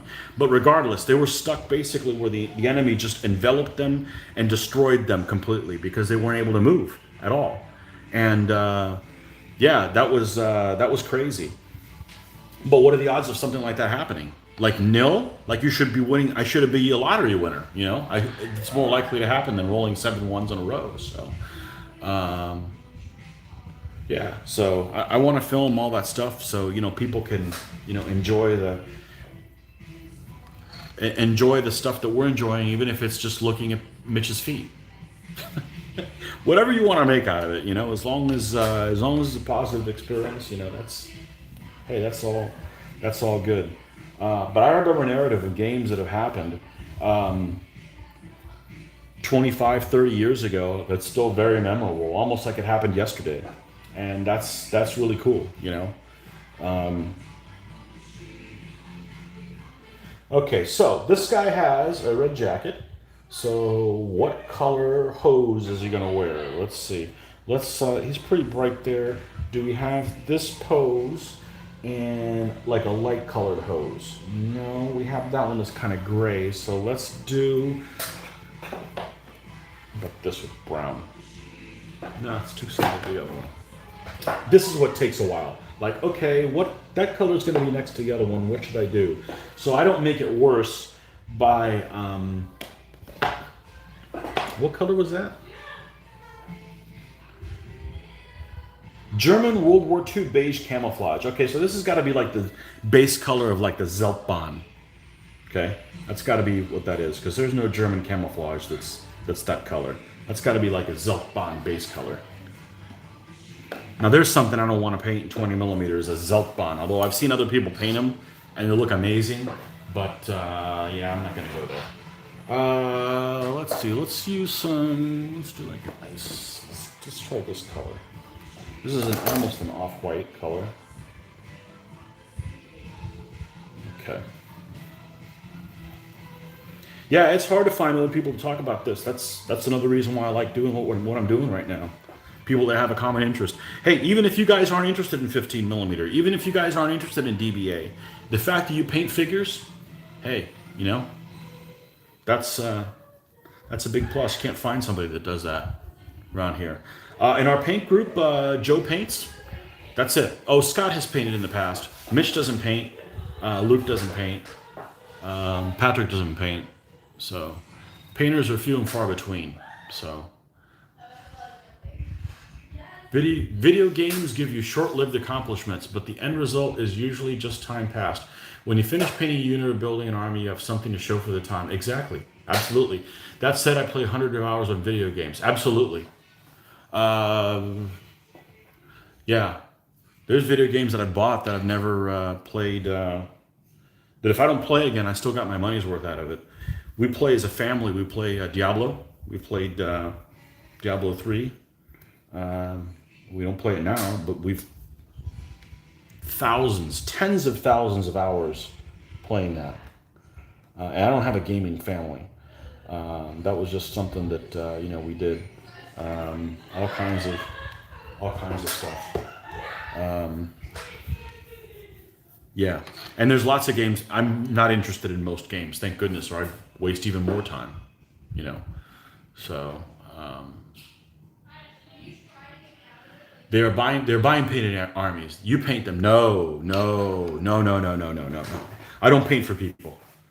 No. The first job I worked at a hobby store part-time, and this one guy, this World War II veteran, came in and he brought me a model of a 1/72nd scale Lindbergh Blue Devil destroyer. It's a model that's been around forever. It's a Fletcher class. I want to say it's a square bridge Fletcher class destroyer, World War II American destroyer. Really big. I mean, it was like 3 feet long. And they wanted me to build it for him and paint it. I hated every single minute of it. I'll never do that again. I'll never paint for someone. Because I just lose total interest in it, you know. I have painted a camp for Mitch, and I have painted an artillery piece for Luke. But I did both of them for free because I freaking felt like it. So I don't charge for my work because the going rate for painters is stupid. It's stupid, stupid time. Greg Kelleher, good morning, Tony. I'm just joining. What have I missed? Only about 3 hours and 45 minutes of going back and forth. You're like the busiest guy for someone that's retired. It's just insane how it is just, not only is it the opposite time of day, almost 180 degrees in Australia, it's the wrong freaking season there. I love it. Greg's a hell of a guy. You buy painted or commissioned miniatures, find deals, save up to paint a painter. I love them. Yeah. You just woken up. Jeez, is it, it's 5:30 here. So is it, you guys are off by 1 hour, I think. So I suspect it's 7:30 where you're at. Yeah, I can't paint for people because the most expensive paint job, the person's charging, I don't think anybody that charges $4 a figure gets any work. And if I charge $4 a figure, I'm painting for $1 an hour. No, I'm sorry, I'm not going to do it. It's just not worth my time. I don't enjoy painting enough to do it for that, for that period of time. So, 7:30 a.m. Okay, so you are 2 hours. You are ahead by 22 hours. Okay, got it. Perfect. Because it's 5:30 here. Yeah. Yeah, so I can't, my time isn't worth $1 an hour. It isn't. I mean, so, I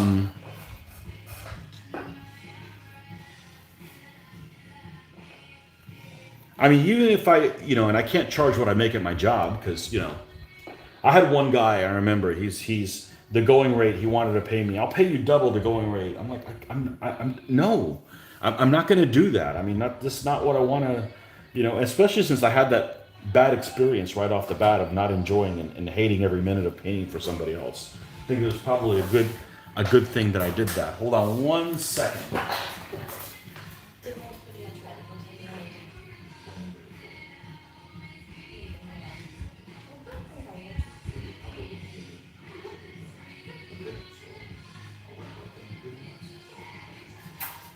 Okay, well, I don't have to chase an ice cream truck, but I gotta get some food in my belly. So I've been told that that it is time for me to wrap up. And Greg made it on the channel, so it's time for me to leave. That's how it always works. So it's not Greg's fault. I'll give you his address there at the link, so you can go pay him a visit in Australia. But I don't paint for people because of that. So have I painted things for other people? A few things. But they don't get to pay me for it. I get to do it just because I freaking feel like it. So, anyways, that's my story. I'm sticking to it. So I'll make sure I don't miss anything else here. I agree. I used to gig in a band for a similar rate, start and finish times. Love playing, but the financial return, bah. I hated paint. I painted a unit for a guy and hated every second because it became like work and a chore. Never again. Exactly. Now, I don't mind. I've sold some of my things, but there were things that I no longer cared for, and I just wanted them out of my life, and I was never going to use them again.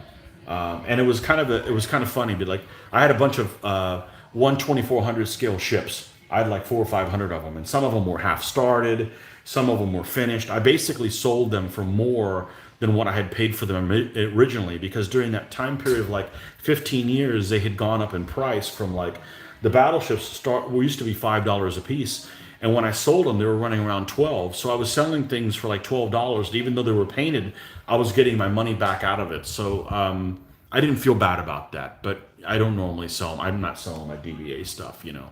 I need them for videos, man. You guys can't have me sell stuff. They got to be famous in videos. So, okay, Todd, it's been fun. Thanks, guys, for the chatting, guys. Enjoyed this. Tony, thanks. Perfect. We will be back, and if you guys are subscribed, of course, you know when I am because you'll get a notification that you're subscribed. So please subscribe to my channel. Remember, you got to be signed in to do that. I'm sure all you guys that have your name right there, you guys are signed in as well. Don't forget to subscribe to the channel so you can get notified.